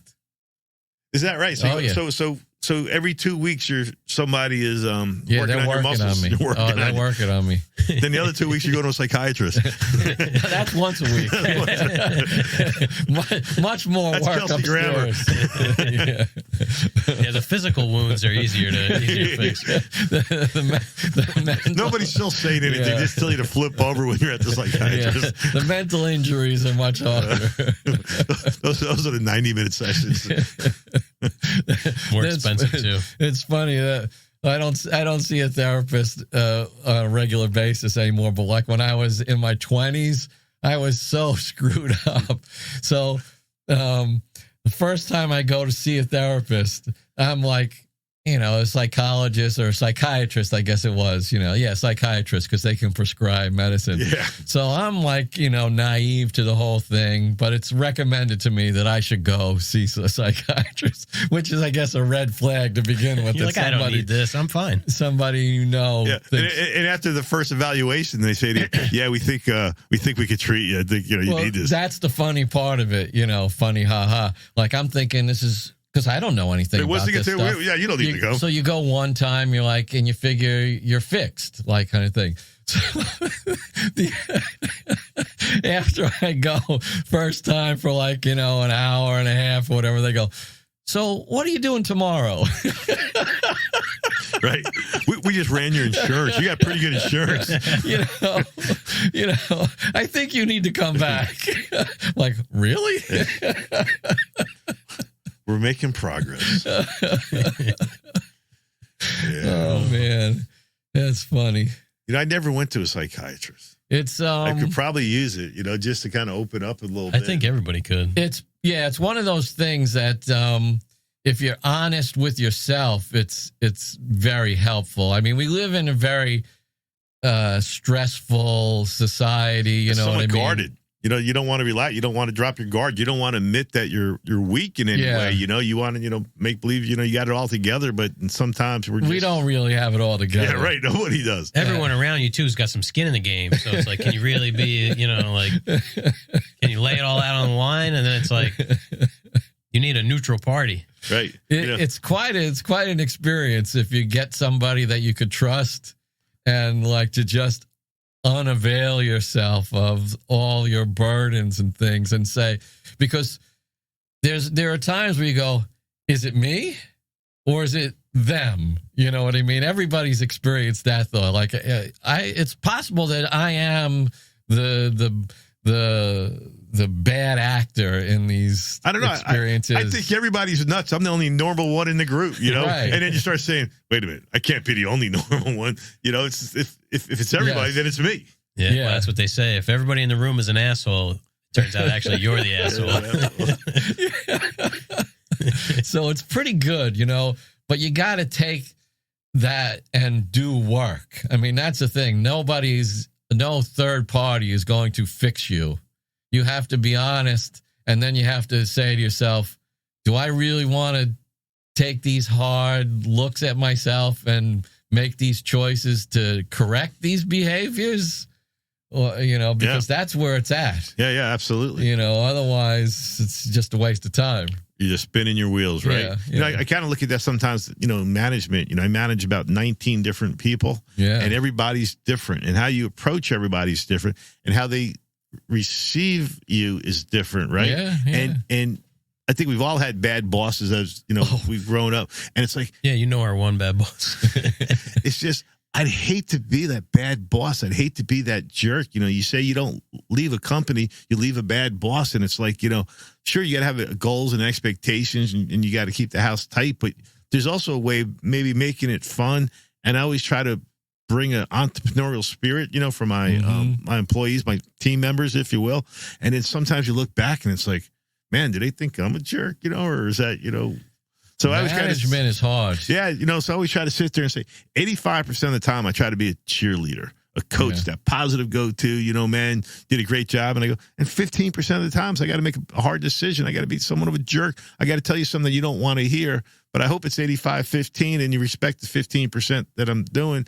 And then I can explain why we're doing it. It's not just because of a personal goal. It's because, you know, everybody can't have their own way. We all got to move in one direction. Yeah, that's important. That I succeeded in the catering industry not because I was a great chef, but because I was a great boss on my events. Like people worked for me. They wanted to work for you.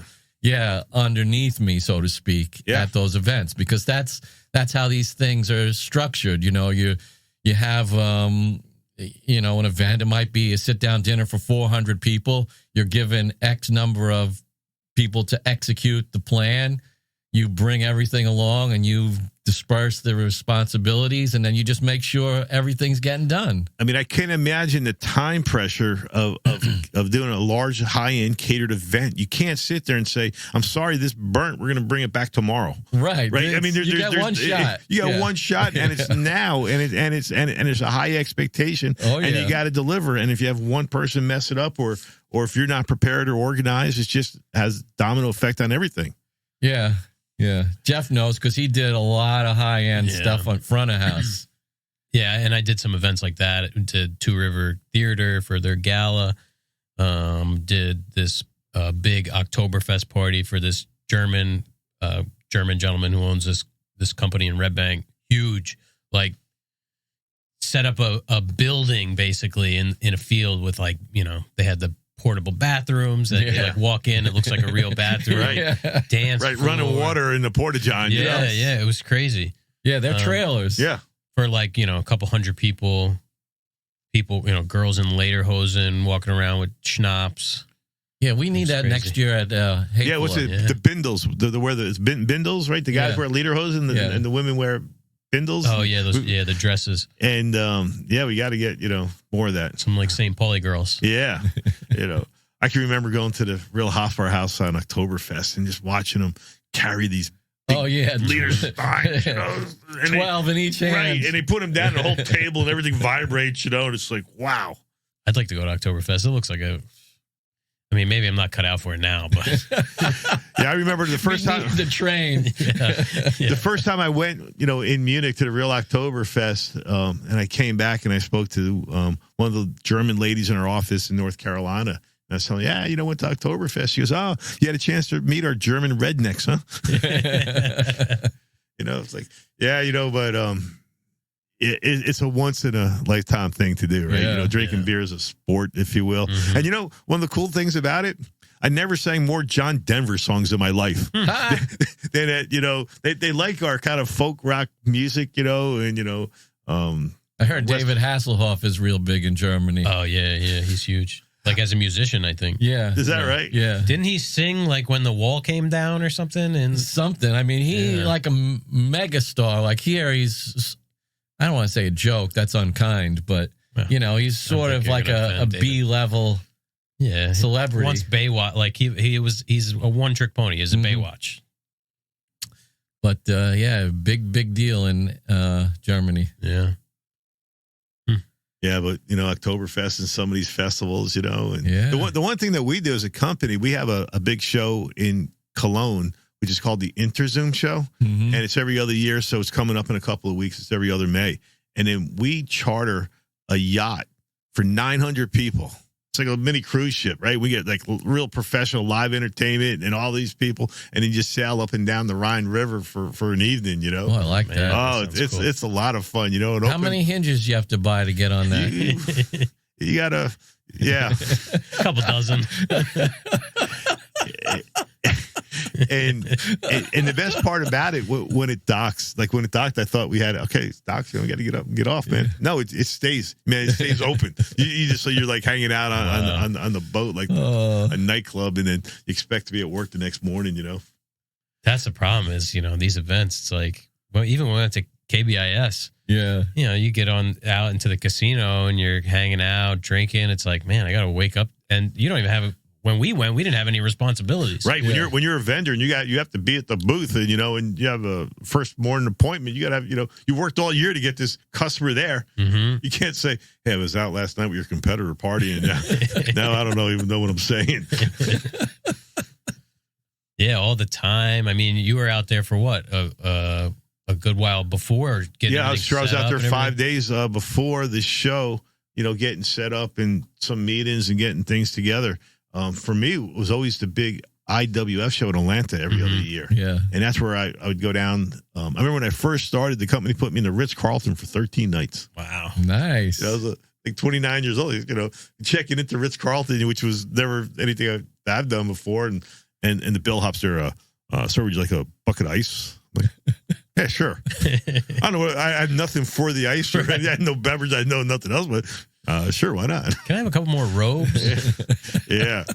We did a job for a gentleman who works for the NFL, and this was right around prior to the Super Bowl, and he was like, oh, yeah, he's like, I'm flying out, and it was like 2 weeks before. Yeah. So he was out there for like 3 weeks or something.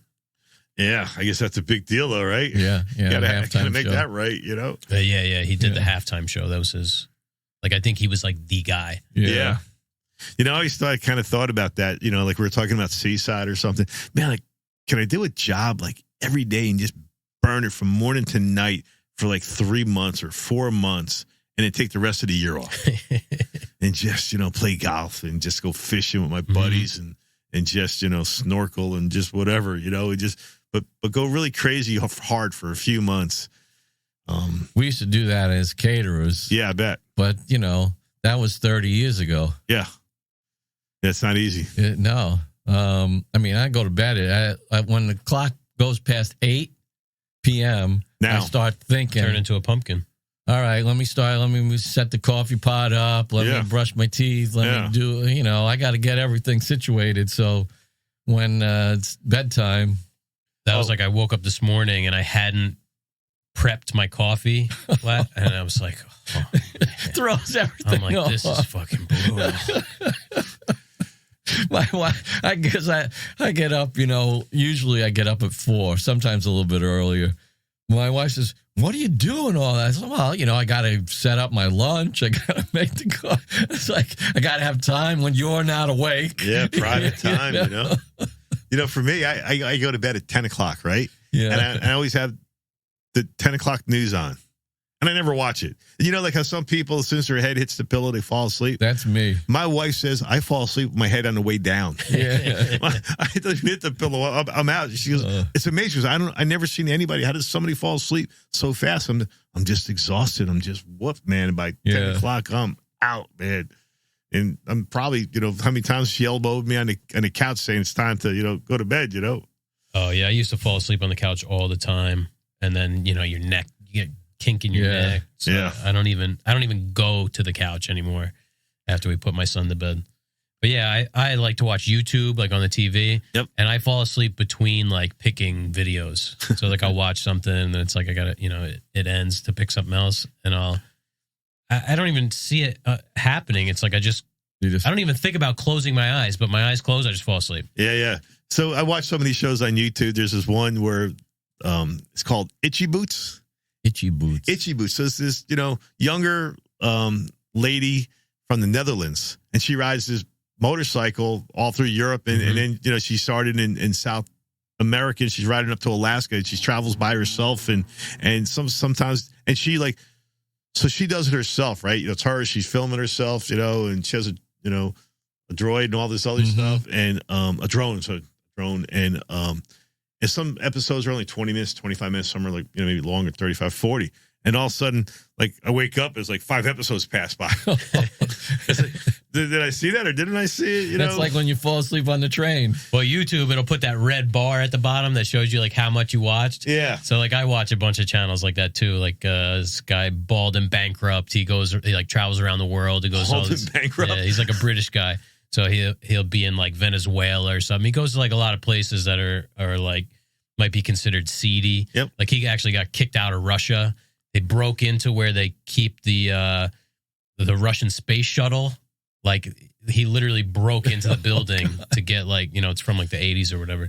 But yeah, I'll see episodes that I don't remember watching, but the bar is a full bar. Yeah. It's like 5, I'm like, I don't remember watching that. Yeah. And my wife will be like, "You're putting this on again?" Because she stayed up through it because it was playing in the background, but I was asleep. Yeah. Bedtime. I used to be a night person too. I bet you had to be in the catering restaurant the food business. Food and business. I was, in the music business. And so Right. it's all nighttime stuff. Right. But I'm adjusting. Really? Yeah. Well, you have to. There's no choice. I mean, just in general, you got to adapt. But what do you miss? Well, I get it now in the early morning hours. At 4:00, I get that same kind of solitude that I used to get at 2 a.m. Yeah. Only now I'm getting up. Yeah. Instead of staying up. I hear you a little bit clearer. What's funny is my boss is a couple of years older than me, maybe 2 years older than me, and he goes to bed crazy early. He wakes up crazy early. So like the best time for us to communicate is like 5 o'clock in the morning or 5:15 in the morning. We're gonna like go into a quiet place in our house to have these conversations, and it's great because we're not interrupted from the day. We don't have to feel the pressure of the day. Yep. We get a chance just to talk, and we kind of just laugh about it because everybody has their own little time to connect, and that's our time to connect. Yeah, that's like when I'll hit like my emails and stuff. 4 o'clock, I wake up. By 4:15, I'm sitting there with my coffee, and like you said, your head is clear because you just woke up. If I'm trying to do, respond to an email at 5 p.m., I'm thinking about all the things that already went wrong. And, you're stressed out. Yeah. Yeah. Sometimes like I try and concentrate. I'll go home and try and like sort through a job. Like you say, take a look at this job, blah, blah, blah. Mm-hmm. Try and do it like after dinner.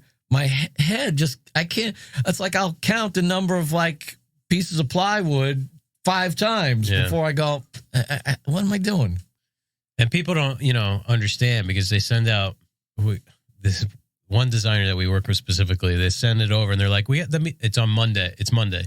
They're like, we meet with them Wednesday at 2. I'm like, yeah, 2 days. It's like today's already shot. So now it's like I have Tuesday morning to look at it. Right. That's all I have. She's looking for a number. Yeah.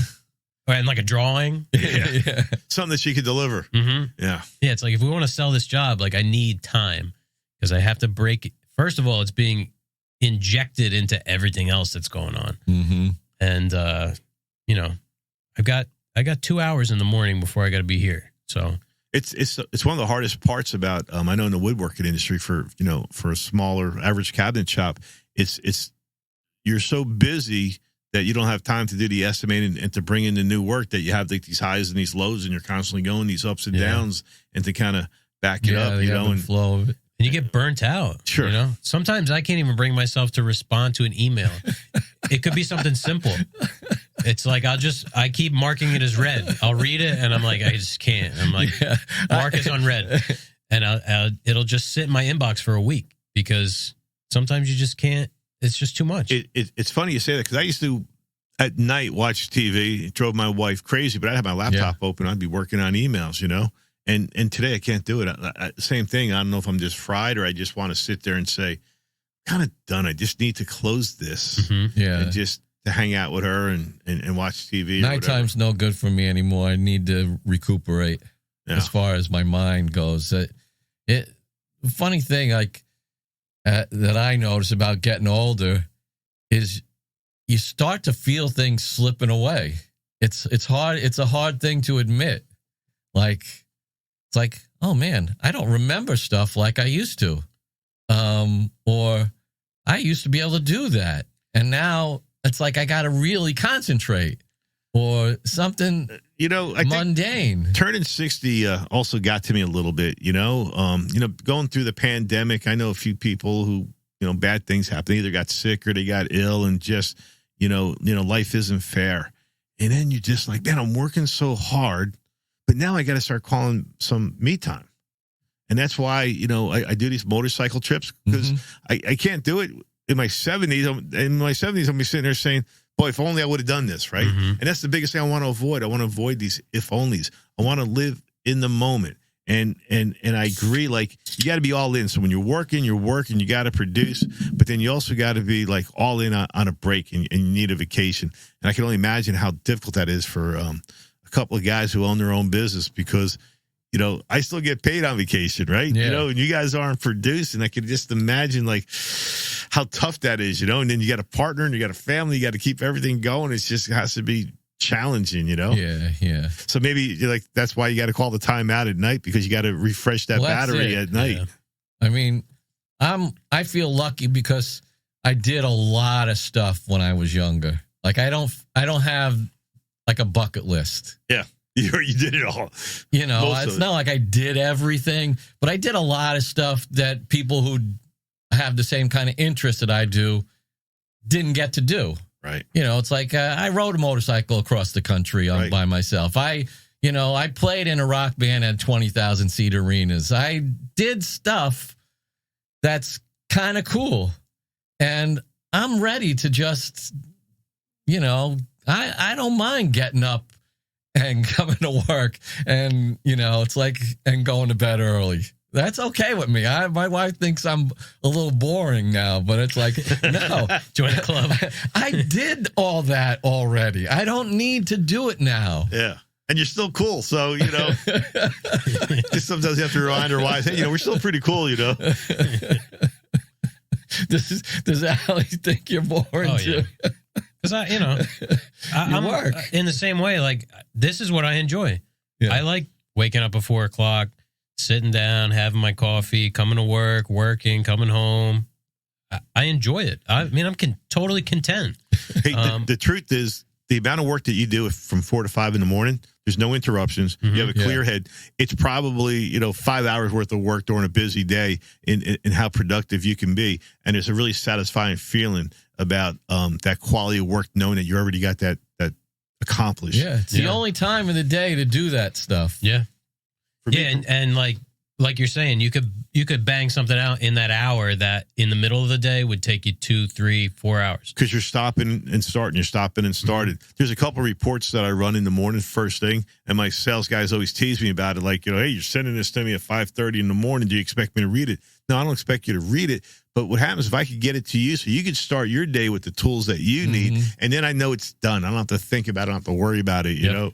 I think the same thing for me is true about exercise. If I can do a little bit of exercise in the morning, I know it's done because I'm not getting to it later. I'm physically, mentally shot. That ain't happening. No. Happy hour might happen, but the workout, the Pilates class isn't happening. And then you have to juggle that too. It's like you only have so much time in the morning for yourself. That's like something I'm struggling with now. In the beginning of the year, I was really good. Every morning I would get down. I have a gym in my basement, work out a little bit, stretch, whatever. And then I don't know what set it off. I think it was going to the Hamptons. It's like That's all it takes, one day where we had to leave at 4:00, and then the next day I'm tired because it was a long day, and then that's 2 days, and you're like, well, I'll get to it next week, and then now it's been, 2 months. It's hard to start again. Right. So one of the things I bought a Peloton. Oh, yeah, I'm interested in that. And I fell in love with the Peloton because what happens, the Peloton, one, I don't have to leave the house, right? Like you get the home gym, you know, you go downstairs when nobody else is there, and then, you know, I'd ride it, you know, and listen to music and have a great little time. And then I started exploring the other classes. So they have like these boot camps, and they have all these other different classes. And then I started yoga. And I'm like, you know, yoga, but I'm tight. I'm just stiff. Yeah, my wife's big on yoga. Well, your wife's like a yoga master. Yeah, she had a yoga studio. Right? And just to be able to like breathe deep and stretch your spine and these different muscles. And it's like, wow, man, that's like really good. Yeah. Yeah, the type of strength that you can get from yoga too. It's like, I tried yoga a handful of times, and I wouldn't say I'm like in shape, but I mean, I've always played sports, and, you know, I'm relatively strong, I would say. Try yoga. Anybody? Yeah, you're going to feel like you can't do anything. You're shaking, and you're try standing on one foot for like 15 seconds. Yeah. Sit or on 1 foot, one arm out, turn to the side, look it up in the sky, and all of a sudden, boom, you fall right over. Yeah. Even something as simple as like child's pose. Yeah, like, I got a gut. Like, you can't breathe when you're in child's pose. Right. Are you supposed to be purple? Yeah. Yeah. Like, man, I'm out of breath. I'm literally just laying here on my stomach. But I always had a hard time stretching out those hamstrings. Yeah. And then you start doing some yoga poses, and it's like, wow, I can't believe I could get that kind of stretch out of here. Yeah. This is just great, you know? And yeah, it's good for you. Yeah. So that's the one thing with that Peloton program, that I can do all these different things. So you ride the bike with the screen and everything? I ride the bike with the screen, and then what I do is I have a TV set in the same room, in my home office, and they have casts, so you can cast from the Peloton bike screen onto the TV. So now when I'm doing other things like lifting classes or boot camps or yoga, I can look at the TV as well as the Peloton bike. So now I got two screens I can look at. It makes it that much easier. I see. Yeah, I have like a spin bike, and then I have an iPad that actually comes down from the ceiling, and that's pretty cool. So you know, not that I don't want to go to the gym, but it's just so much easier to, you know. So ideally, try to hit the gym like maybe 2 days a week, and hit like, you know, heavier weights, if you will, and then do the Peloton bike a few days a week, and then, you know, it just makes room to. Yeah, it's good for the mind too. You know, keeps the mind sharp. Yeah.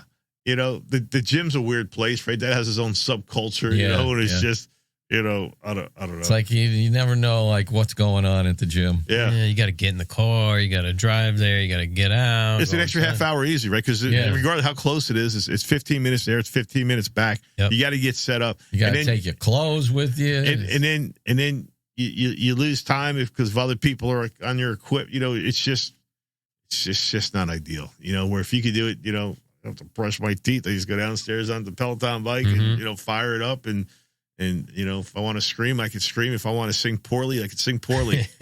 Yeah, you know, down there lifting weights. They got no shoes on, you know. Yeah, it's your own space. Yeah. Yeah. How our lives have changed, right? Oh, yeah.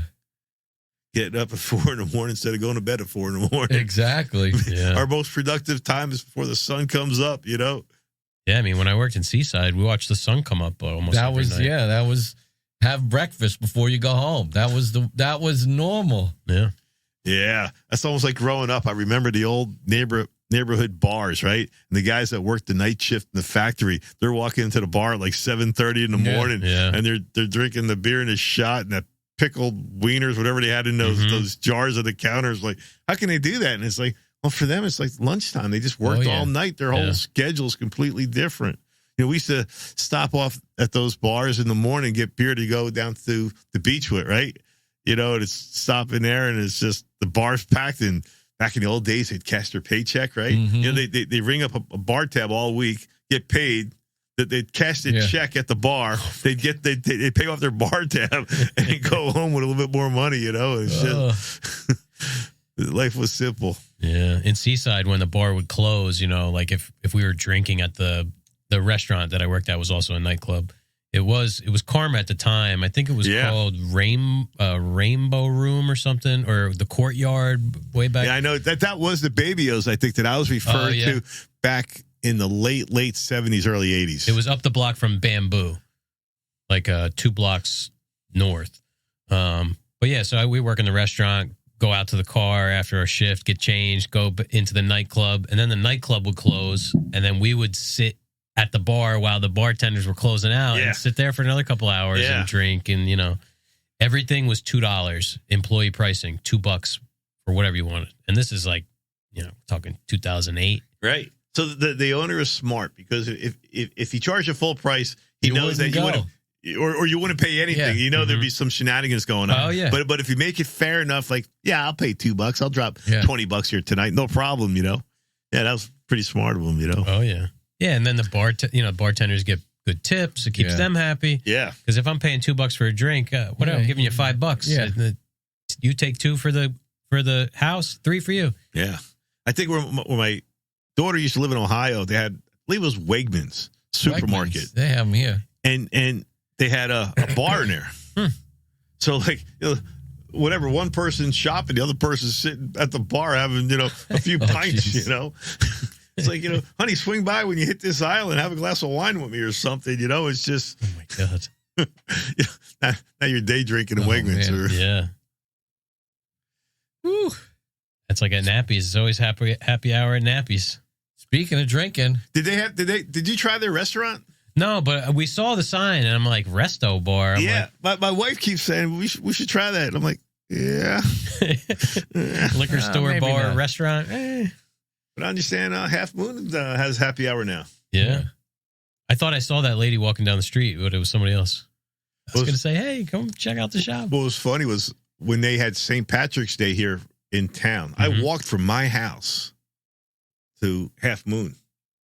And as I'm getting closer, I see the lady, the owner, walking the other way. I go, that's never good.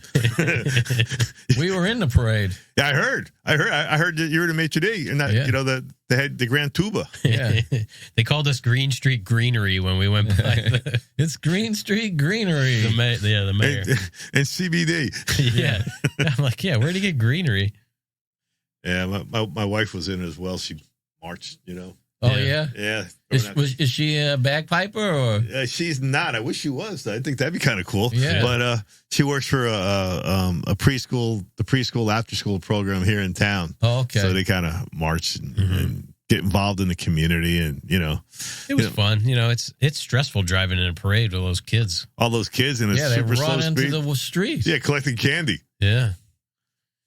We had Save the Whales behind us, and Goodfellas in front of us, which was just like a landscaping trailer with wooden sides, and it was just packed full of like old men, just like with throwing they had candy. like a keg, and they were just like blasting music. Is that right? Yeah. So a couple of years ago, I did a bike pub crawl. Oh, jeez. So we're on our bikes and we're hitting these different pubs.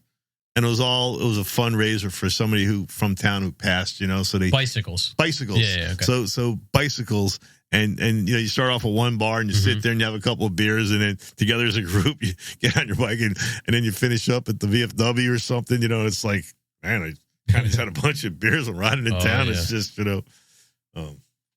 it's a cool town. They do a lot of good things here. They do the concerts on the beach, they do movies on the beach, and they really try to do a lot for the kids in the community. Yeah, there's a lot of people involved.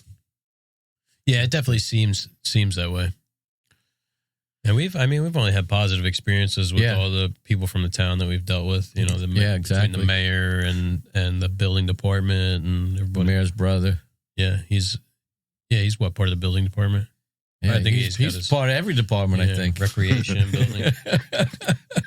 Yeah, and you see all this new construction going on down by Carr Avenue and everything. So it's really exciting. You just picture what this town's going to look like in 3 years from now. Yeah. And I always looked at it, I said, man, it's so close to New York City. And then when you throw the water and the arcades and everything else in it. What a cool, desirable place to live. Mm-hmm. You know, you just easily walk to a bus that goes right to Manhattan, you know? Yeah. And then you're also so close to the train and the ferries and everything else. I mean, it's you know, location. They certainly have it. If they could get, you know, either a ferry stop here, which is probably pretty difficult, but to get like buy one of those trolleys and have it run from C Street or from Belford and run it over here, you know, you get, it's like a little Coney Island, Right. You know? Right. Yeah. So, you know, I know C Street has a bus that connects your 3 different terminals, you know, Mm-hmm. but it doesn't go, to your point, doesn't go beyond, you know, only to their own self-serving terminals. But Right. if you went a little bit farther, you know, or if the city bus made a stop in there, you know.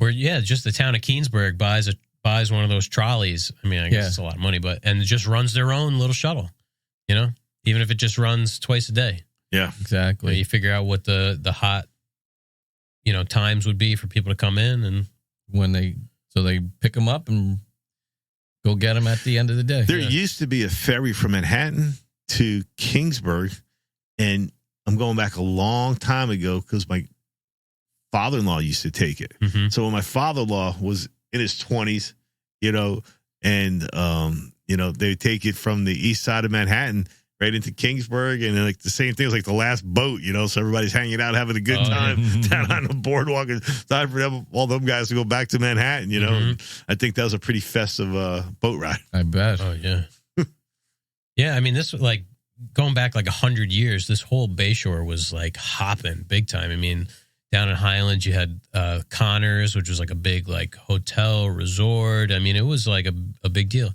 You had, you know, 7 Presidents Park in Long Branch. Like this is where the Thomas. I mean, I don't know exact Thomas Jefferson, like people like that. It's like this is where they came. Yeah, I mean, I always joked around that, you know, because of Trump's, you know, daughter's in-laws, you know, they're all from that area, and they all built up that area. So if Trump ever visited 7 Presidents Park, they'd have to rename it 8 Presidents Park. Yeah. Oh, Kushner like owns Long Branch now. Yeah, Everything is Kushner. Yeah, right. And they developed the mall and everything else. And it's all, you know, my daughter lives in Pier Village, and that's all that family, you know. And so it's always kind of cool. Donald Trump I mean, didn't Hindenburg, That was not, Lakehurst. yeah. out west, yeah, a little bit. Yeah. Like like Jackson area. Oh, okay. Oh, yeah, but So you know, you go down the Jersey Shore. I mean, you look at like the Osprey and some of these old bars down in Manasquan, you know, and these Jimmy Burns and all Trade these winds. Trade winds, sure.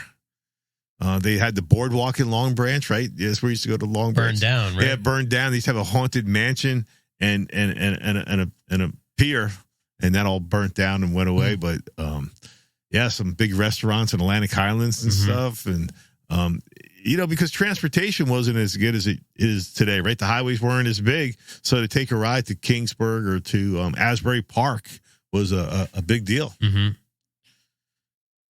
Yeah, now everybody's just all over the place all the time. Yeah, but a lot of these old towns that had some rough days, if you will, are really coming back stronger and better than ever. Yeah. I mean, we're down in Asbury Park all the time looking at some great live music and enjoying some great bands and restaurants. And, you know, I feel like I don't need to go on vacation or leave the Jersey Shore in the summertime because there's so much here. Mm-hmm. Oh, yeah. You know, I mean, I got friends that are coming in for Labor Day weekend. I got a couple guys coming in from Ireland and some other guys coming in from North Carolina.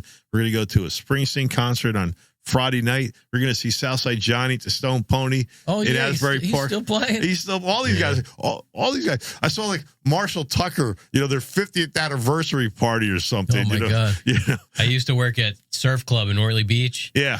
Marshall Tucker came every year. The Whalers came every year. I mean, we were handing those tickets out like, you know, right, like nobody's business. It was like nobody paid to get into those shows. It was just like, then they packed the place. I can't believe Southside's playing. Oh, yeah. No, he's still playing. He sounds good. I mean, really sounds good. The one thing I always enjoyed about Southside was that he would get these great warm-up bands, like these big horn. There's like, you know, 18 people up on stage, and they're just playing. I never heard of them. I never saw them again. But, man, while I'm watching this show, I'm like, this is just an incredible, talented group. Yeah, I always thought his band was overshadowed by Springsteen's band. So we like so sometimes, like especially at the Pony, Bruce will show up, you know, and then it's like if he's not showing up, like he'd almost sit there and say, "Relax, he's not coming." He's not coming, you know? Yeah. And then John Cafferty and the Beaver Brown Band, tickets went on sale today for, I think, He's still playing? I saw it today on Ticketmaster, you know, and he kind of like had that Springsteen sound, right? Oh, yeah. Who did I play with? I had never heard of Southside Johnny until I moved out here, but yeah, like he's like a legend. Yeah. Oh, yeah. Yeah, Like yeah. they like developed the whole sound. Right. Yes. Was another? Oh, John Eddy was another guy from around here. I can't. I remember the first time when I was back in the '80s playing around New York. We played at the Pony, Right. and opened up for I'm sorry, when was that? in the '80s. In the 80s, yeah. And it was really a dump. Yeah. And I was shocked at what a dump it was. Oh, yeah. And it wasn't really set up, right? It was kind of wider than deeper, Yeah, right? it's So you kind of different like, than it is now. Yeah. Because now it's nice. Yeah. But I remember going in there. And it was like, you know, like my heart was sank. You know, it's like, oh man, we're gonna play the Pony. The classic Pony, yeah. Yeah, and we get there, I was like, man, this place is a dump. Yeah. I think that's what I saw. John Cafferty, the Beaver Brown Band, was like in the early 80s when they had that one movie that was out. I forgot. That Eddie and the Cruisers. Eddie and the Cruisers, yeah, that was it. Yeah, I like that movie. Oh, yeah. And now the Pony has the outdoor stage, so you're getting bigger shows, and it's kind of cool. And you know, guys like us sometimes will not buy a ticket, but hang out across the street, you know, and just listen to it, you know. And it's just, yeah. So I'm looking forward to my friends coming in from out of town and enjoying the Jersey Shore experience, you know. Yeah, I saw Coheed at the summer stage at Stone Point. Oh, nice. That was a good show. Nice. Yeah, we're going to see Springsteen Friday night. Where's he playing? He's playing at the Prudential Center in Newark. Okay. So I got 4 tickets. So me and my 3 kids. All right. So, you know, it's going to be cool. We're going to do dinner over by the train station over here in Middletown. And then we'll just walk over to the train station and be able to, you know, pregame on the train and then just walk right into the arena. Where are you guys going to eat? I always forget the name. It's right by the train station. Is it that place in that little, like, I don't want to call it strip mall? Yeah, it's a couple buildings. Yeah, right yeah. there. It's it'll come to me. By the Calico Cat? Yeah. Yeah. I didn't know there was a restaurant over there. Yeah, it's a restaurant. It's really good, and it's a BYOB, and they're super nice. They've been there for a while, and we enjoy it. And if you just want a sandwich, get a sandwich. You want to get, you know, a nice seafood meal or a great pizza. Yeah, it's cool and it's convenient. I had no idea there was a restaurant there. Yeah. Yeah. Now you make me hungry. Yeah. You know, it's, it kind of happens that time of day too. You know, you work all day and get an appetite, especially when you wake up at 4 a.m. Yeah, pulling edge banders out of box trucks. Man, that would have been a great video, huh? Great YouTube. I was like, man. Yeah. I thought it was going to fall. I did too. What would have happened? Would you have insurance? I mean, it is insured, but I don't know what. I don't know if it's only insured when it's inside the building. Yeah, we don't know. I mean, I don't know. I guess ultimately we should have refused delivery. You know, well, it went okay, so you can just sit there and laugh about it. But you would have had if something bad would have happened, you know, and it would have been a disaster. Yeah, you got to load it back up, pal. I don't want it now. I'm not signing for it. You know, he was getting ready to leave. He goes, "Oh, I got to have you sign that papers." I said, "Edge banner." I said, "We didn't get any. We didn't get an edge banner." You know, it was like, you know, the guy I ride my motorcycle with from Florida. He left his bike in his motorcycle in my garage, and then he had one of those motorcycle transportation companies come by to pick it up, and they're pretty cool. They're like 2 levels. They got like this whole upper level, lower level. You know, it's this big truck, like a North American van line truck, that kind of scale. And I'm waiting for him to come. I'm waiting for him to call me, and I'm like, "Hey, you don't have to come right to my house. I can ride it out to you and walk a little bit, right?" And he goes, "Okay, I'll call you when I get close." And I'm watching TV, and all of a sudden the TV goes up, power goes out. I'm like, Oh, he hit a pole. And then about 5 minutes later, he calls, he goes, "I'm in your neighborhood." I go, "Great." I go, "Where are you?" And he goes, "And I took down a power line." I go, "Yeah, I lost power." Yeah. And then he's trying to, like, you know, I'm saying to the cop, I go, "It's not his fault, because the power line should be a certain height." And and it's illegal for it to be low, so he can't be held negligent. He goes, no, he can't operate a vehicle unless he can safely operate a vehicle. So if he sees a line that's down, he should stop. He shouldn't drive right through it, you know. And then the driver's like, you know, hey, you know, like kind of looking for me to help, you know, tip him out or, you know, help. And I'm like, it's not my bike. I'm just like the butler, man. Like, you know, I can't help you, you know. It was just one of those crazy things, you know. Yeah, just I couldn't even imagine the stress of a truck driver. Yeah. I see these guys in Brooklyn, you know. Oh, you know, God. You know, I could deliver a product in a day, and then, but if it goes to Brooklyn, there's like it's days because they want to hand it off to another company. You know, like you guys know, there's no docks. You got to have a lift gate on the back. You know, I get stuff that gets delivered to job sites, never shows up. You know, it's just Brooklyn's a whole nother world. When I had, I was running a restaurant in Brooklyn, and. In Bed-Stuy? No, in Park Slope. Yeah, nice. So I wanted to bring in my own bakery guy. Yeah. It was a whole big deal. Yeah. You can't just change. Yeah. We had to have a literal sit down. Yeah. With the guy who delivered our rolls and Italian bread. Well. And he had to give back something to the guy I wanted to bring in. Let's just say I know some people in the linen business. Yeah. And nothing's easy in Brooklyn. The linen business is territorial. That's the way the bakeries were, too. It's territorial. You can't just, just change. In my block, man. Yeah. Yeah, the linen business is a competitive business, you know. It's funny the things that you learn when you know, in these other worlds. I mean, I only thought it happened with concrete. I didn't realize it happened with... it's with everything. Right. Pizza boxes and everything. Paper cups and napkins and just like, you know. We were lucky that we had a good, you know, that the driver was a good guy. I mean, he would have been stuck with that thing. Yeah. He would have had to go back to North Carolina, or I don't know what they would have told him to do. Or the manufacturer could have got charged twice.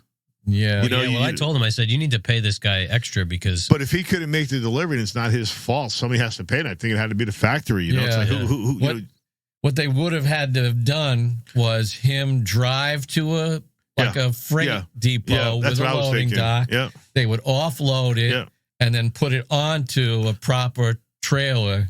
What kind of freight? Like, is there independent freight depots though? Yeah, there's they all one like over UPS in Eatontown. Oh, it's not like UPS or something? No, it's like for over the road trucks and stuff like that. I remember having to pick up a couple of things. Like once I got a big thing of lumber delivered.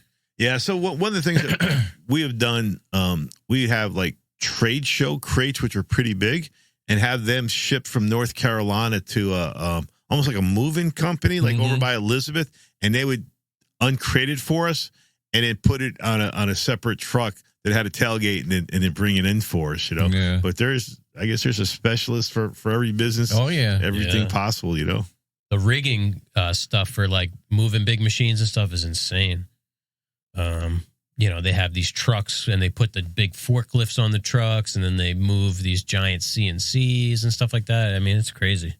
Right. You're delivering some, you know, $500,000 machine. And, you know, at the end of the day, can we deliver it? And then they got to put it all back together, you know, once they get it to the place. Right.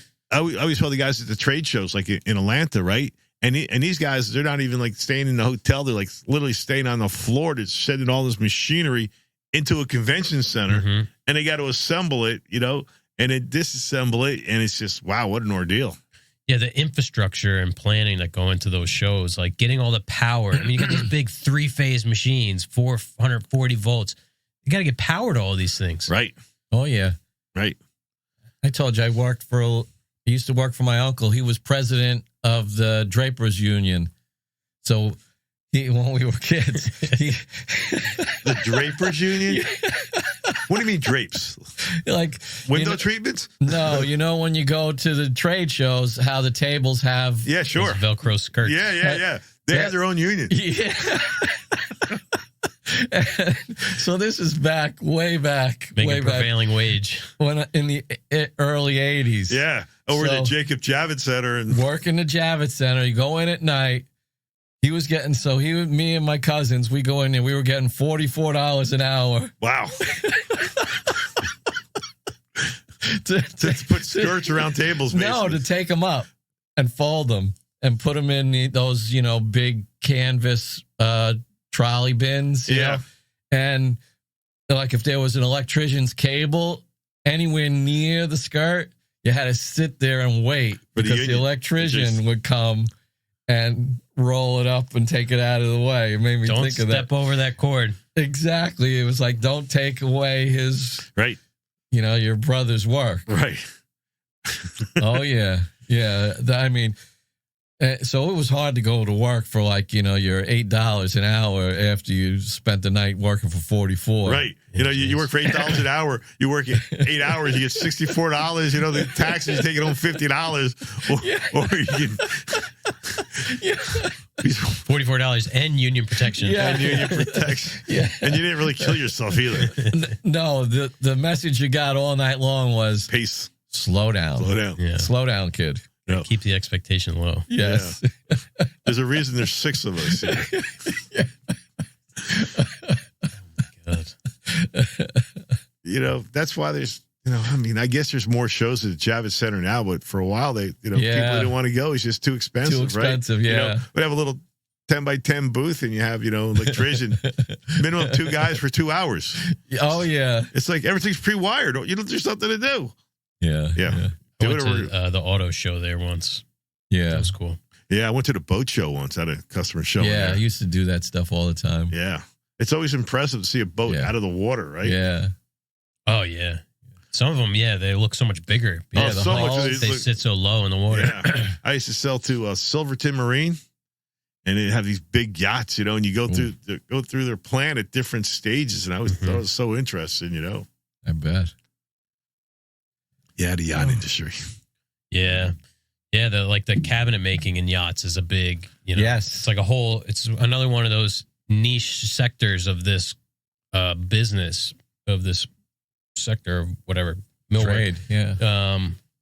That's so specialized. Sure. So today, a big topic is micro living, getting these really small units, but being very high quality and very functional, right? Mm-hmm. Well, that's what the yacht industry has always done. Yeah. They will always produce these really high quality, high functionality, but extremely small spaces. Yeah, yeah. One of the big things I always sell them are these solid brass push button knobs. So the handle and knob wouldn't protrude, and then you push it on it, and it could pop out on a spring, so you could grab it. Yeah. When you're done, you push it back in. It was a great item for I them. put one of those in, actually. You don't want to get caught on stuff when when the boat's moving. You get banged into it. Everything's got to have latches and seaworthy. Yeah, Yeah.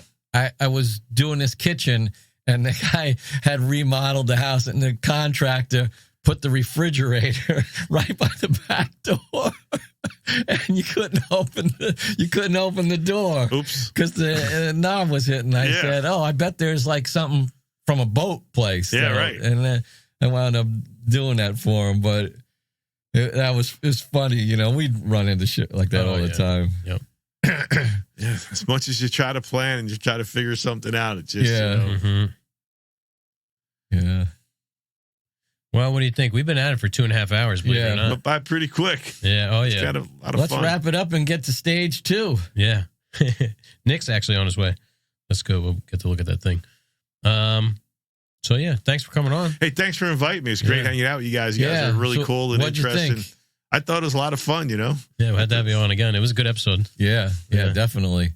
Yeah, you're a good guest. Yeah. Oh, yeah, for sure. Thanks. So we're off? No, we're still rolling. You should make a couple of phone calls to your Häfele reps to be prepared for the business they're going to get. All right, so I'm gonna send everybody 2 pens so they can write those orders. Yeah, and they're still doing that on notepads. But this is really important. If you reference this show, you're going to get a 10% discount. All right. Yeah. Here's a question we get a lot: can non-business owners purchase? Yeah, they can. So what happens is we have a suggested retail price. and they can certainly purchase from us at full suggested retail. But also, if they Google it, a lot of our distributors will discount off of suggested retail. Right. Okay. So they could buy from us. And a lot of people think if you buy from the manufacturer, you're going to get the better price. But in actuality, if you call or Google a distributor, you can buy directly from them, probably at a savings. Right. Yeah. You've got like build.com, I think. Yeah, we got those, and then we have, local distributors, even, in Long Branch, you go to Bullet Lock. Oh, yeah. And we love that place. Yeah. We don't do that much business with them, but they're like, yeah, sure. We'll process a Häfele order for you. Talk about a place stuck in time. Yeah. I love that place. Yeah. And I have some distributors in New York City, like a Simon's Hardware and Elegance, hardware. That's good advice. And so people just assume if you buy directly from the manufacturer, you're going to get a better price because you're eliminating the middleman. But really, we protect our dealers, and they're set up to service a person better than we are. Even like with general contractors, we're not set up to service a general contractor, ship something to a job site. We're the local dealer, the local distributor. Their business model is to handle that better. Yeah. Yep. Yeah, so don't be afraid if you thought that maybe you weren't a good fit for Häfele. I'd say, go to the website, check it out, and you can always... Yeah. And located distributor or a dealer. Yeah. Located distributor. And also there's a lot of great YouTube videos from Häfele. So it'll show you how to install things, or just to show you how it's used. And really you just take your kitchen today that you've been living with. Maybe it's a nice kitchen, and you want to make it like an awesome kitchen, and just by adding a couple of little products, a couple of little trays, or maybe a little bit of lighting, or a little insert, or some new decorative hardware, you can really take what you already have and make it special. And that's what a fun part of our product is. Yeah. Cool. Yeah, the hardware catalog, specifically decorative hardware with Häfele is I mean, it's massive, but the prices they're really, really good. Yeah. We have the Bible. Yeah, that's what we call it. In the old days, when everybody had a printed catalog, and we hand out a few, there's always one in the bathroom, right? Yeah. The guys are sitting there just flipping through the pages, killing time. I still love the old paper catalogs. Yeah. Well, we always joke around. If you're a skier, you like the printed catalog, Yeah. If you're a snowboarder, you like things more online. It's that age differential, I'm certainly a skier. I like to have my yellow stickies, or, dog tag my pages, Yeah. And then the younger guys are like, what? Like, I can't do that on my phone? And it's funny, I can find stuff faster on paper too, and I don't know why. It's just, that's my well, they're set up with logic. Yeah. Versus search words. So something I put in a search word, you get something completely I'm just wacky. not native to it, so it's not intuitive for you. Yeah. All right. Well, thanks, Ed. Yeah, thank you. All right, man. That's great. Thanks, everybody, for see you listening. soon. Yeah, we'll see you next week. As always, Rob and I thank you for tuning in, and we'll see you next week. If you want to help support the podcast, you can leave us a review on Apple Podcasts. Again, we appreciate your support. Thanks for tuning in.